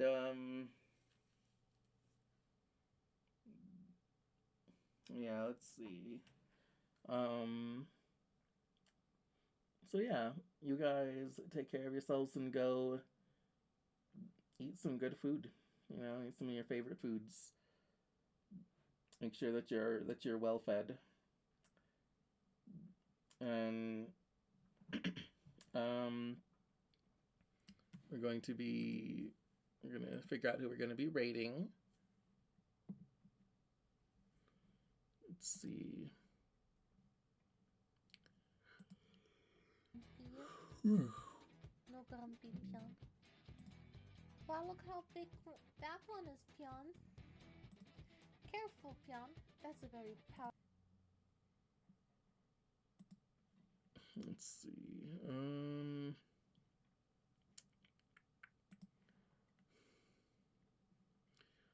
Let's see. I could rate GB. Could rate Flames. Could rate Zier. Let's see.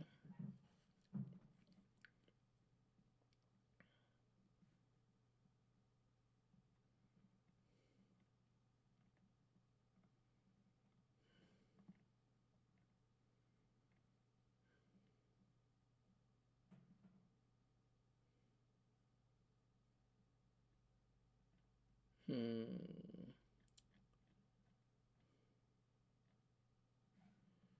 know what? Just for funsies, let me see if there's anyone else playing this game.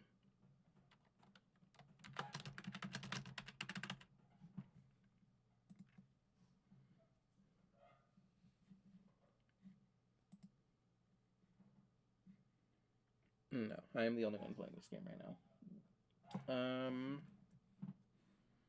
In which case, we'll end up rating one of my friends.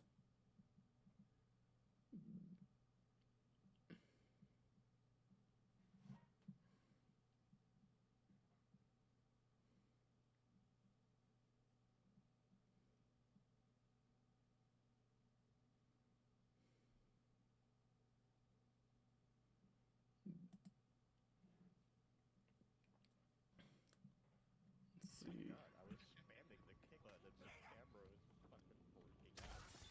Ah, she punched me. Oh my god! Oh boy. Let's What see. is that? Flamis was cool when we met her. Could also just rate our precious ink dragon because we love them.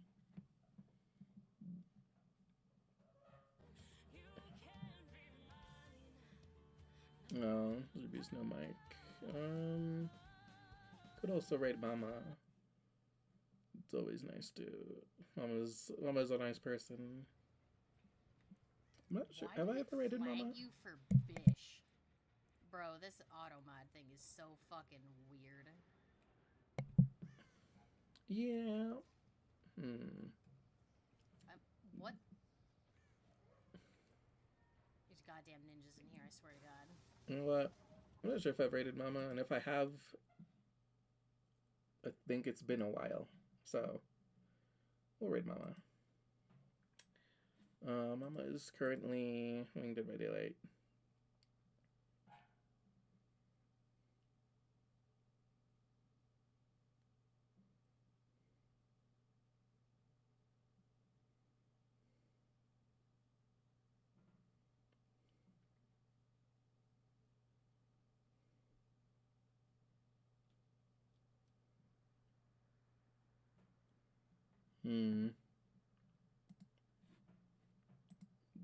Alright, let's see.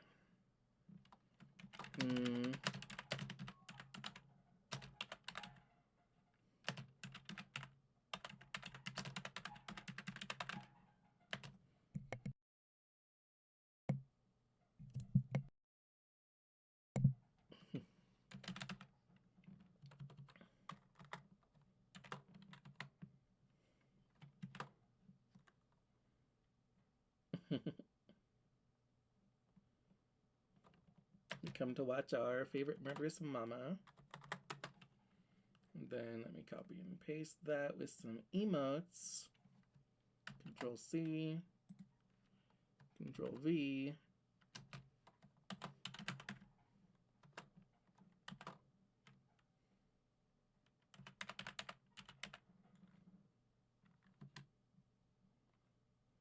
Yeah, we'll go with a booba tea.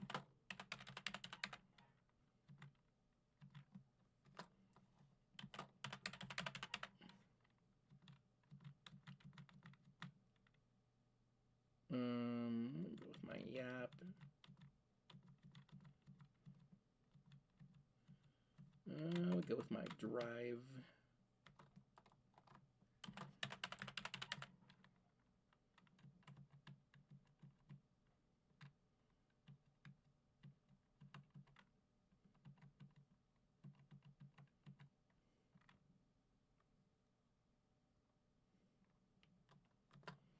And yeah, there we go. Control C. Let me just make sure that it copied correctly. It did. Okay, and with that, I'm gonna go ahead and get the raid started.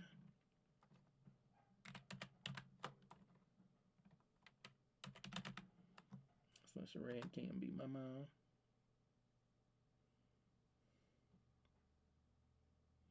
Okay, and the raid's getting set up. So, thank you guys once again for coming. Nix, may Morpheus and the Rhythmics bless you with sweet dreams. May the goddesses of the moon and the second moon bless you with a restful slumber. And may Magic and Jabibis bless you with everything else. I love you all. I'll see you soon, hopefully later tonight. So,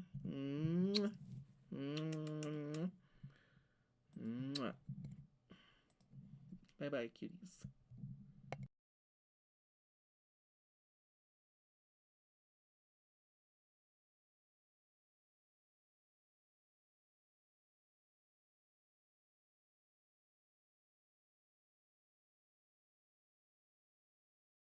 My God, Nietzsche!